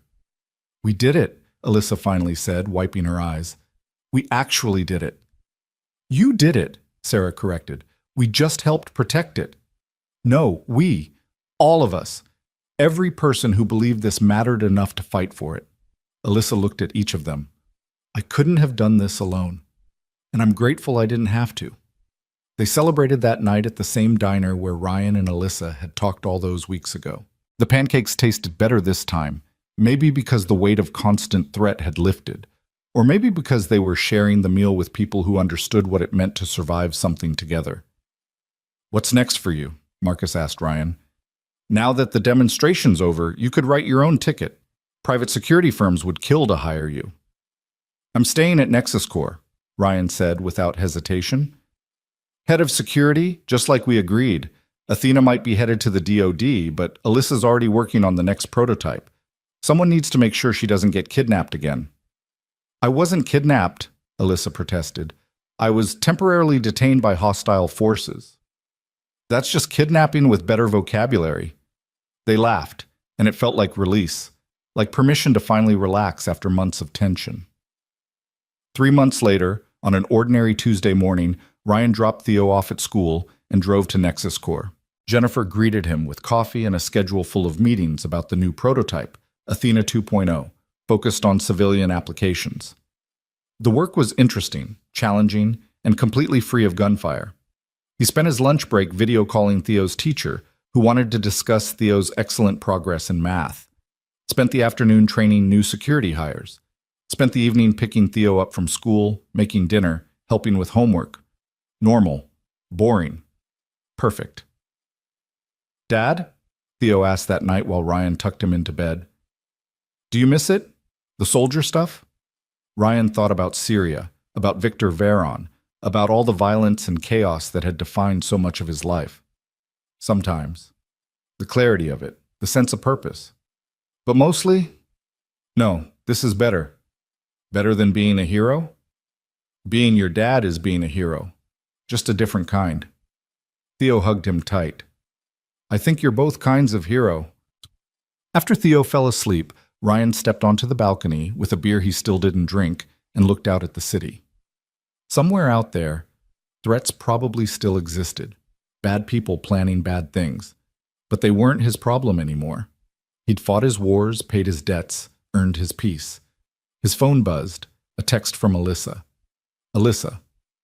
Working late. Want to grab dinner? My treat. Ryan. Can't tonight. Theo needs help with a science project. Tomorrow? Alyssa. Tomorrow works. There's something I want to discuss with you anyway. Ryan. Sounds ominous. Alyssa. Not ominous, just complicated. Good complicated. Ryan smiled at his phone. Good complicated. He could work with that. The next evening, after Theo was settled with Mrs. Chen for a supervised sleepover, Ryan met Alyssa at a restaurant that was considerably nicer than the diner. She was already there, wearing a dress instead of her usual business suit, hair down around her shoulders.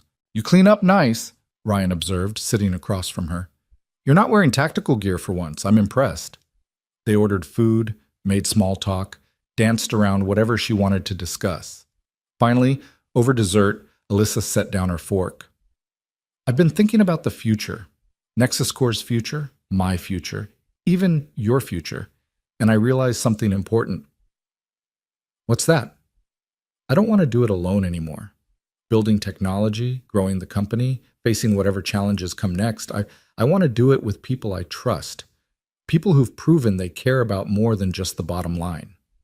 She met his eyes. People like you. You're already doing it with people like me. I'm your head of security. I'm talking about more than that. I want to make you a partner, not just an employee, but a genuine stakeholder in Nexus Corps' future. Equity, profit sharing, decision-making authority. She pulled out a folder. Of course, she'd prepared documents. I've had the lawyers draw up papers, if you're interested. Ryan stared at the folder. Alyssa, I don't know what to say. You could say yes, or you could say no, or you could say you need time to think about it. All of those are valid responses. Why me? You have David, Sarah, Marcus, people who've been with you much longer. Because you saved my life. Multiple times. Because you care about protecting what matters, not just profiting from it. Because when you look at Athena, you see the lives it could save, not the money it could generate. She pushed the folder toward him. And because over these past months, you've become someone I trust completely. That's rare. That's valuable. That's worth building a partnership around. Ryan opened the folder. The terms were generous, more than generous. The kind of offer that would secure Theo's future through college and beyond. There's something else, Alyssa continued. Something that's not in the business proposal. What? I care about you, Ryan, Not just as a colleague or a business partner, but as a person. I care about Theo. I care about the life we've all been building together, this weird little family we've accidentally created. She took a breath. And I wanted you to know that before you make any decisions about the partnership. Because if you say yes, I want it to be because you believe in the business, not because you feel obligated to someone who has feelings. The word hung between them, fragile and significant. Feelings, Ryan repeated. Inconvenient ones, complicated ones. The kind that develop when you survive multiple attempts on your life together and realize that the person you're surviving with is someone you actually like. Alyssa looked vulnerable in a way Ryan had never seen before. So there it is. Full disclosure. You can take the partnership and ignore the personal stuff, or you can take both. Or you can walk away from all of it. Your choice. No pressure. Ryan set down the folder and reached across the table to take her hand. I have feelings too. Inconvenient and complicated and probably ill-advised. I've been trying to ignore them because mixing business and personal seemed like a recipe for disaster. But you know what? We've already survived actual disasters. Multiple kidnappings, armed assaults, international terrorists. I think we can probably survive dating. Is that what we're calling this? Dating? What would you call it? Cautiously exploring a mutual attraction while maintaining professional boundaries and prioritizing Theo's emotional well-being? That's way too many words. Let's stick with dating.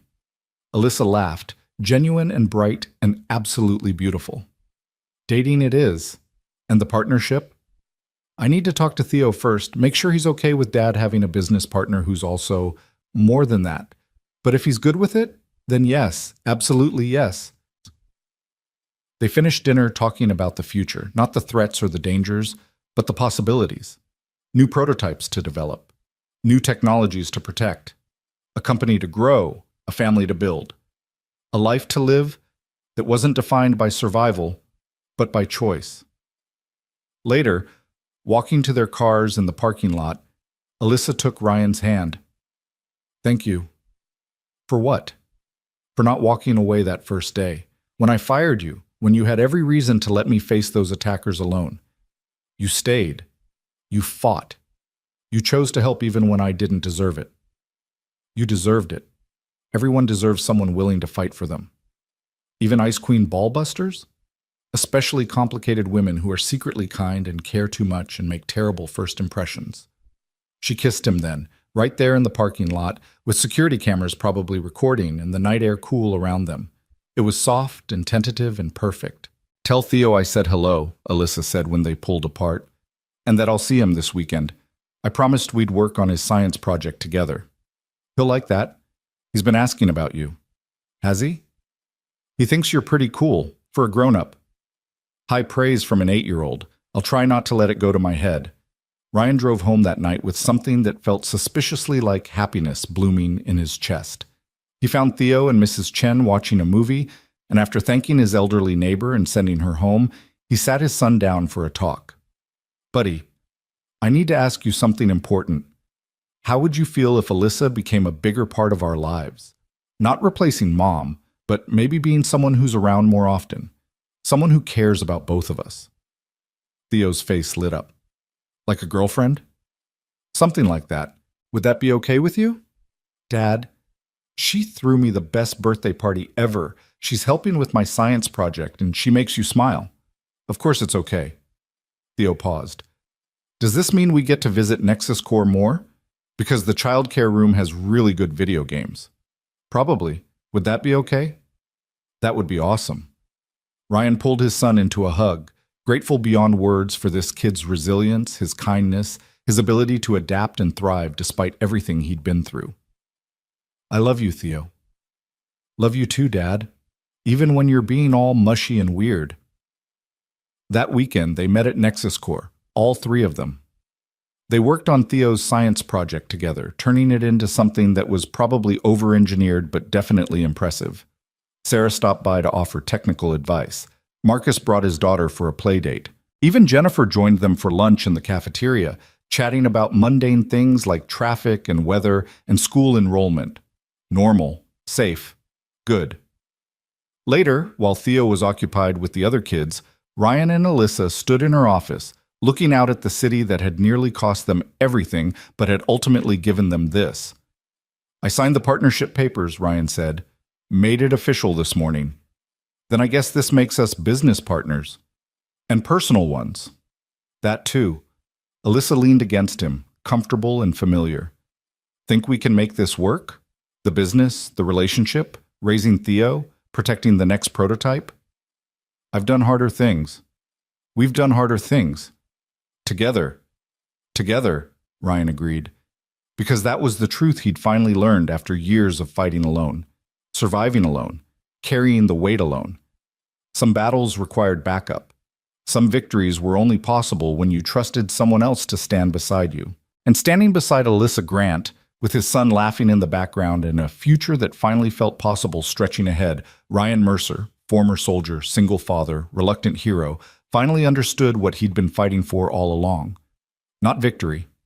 Not revenge. Not even survival. Just this. This moment. These people. This life. This home.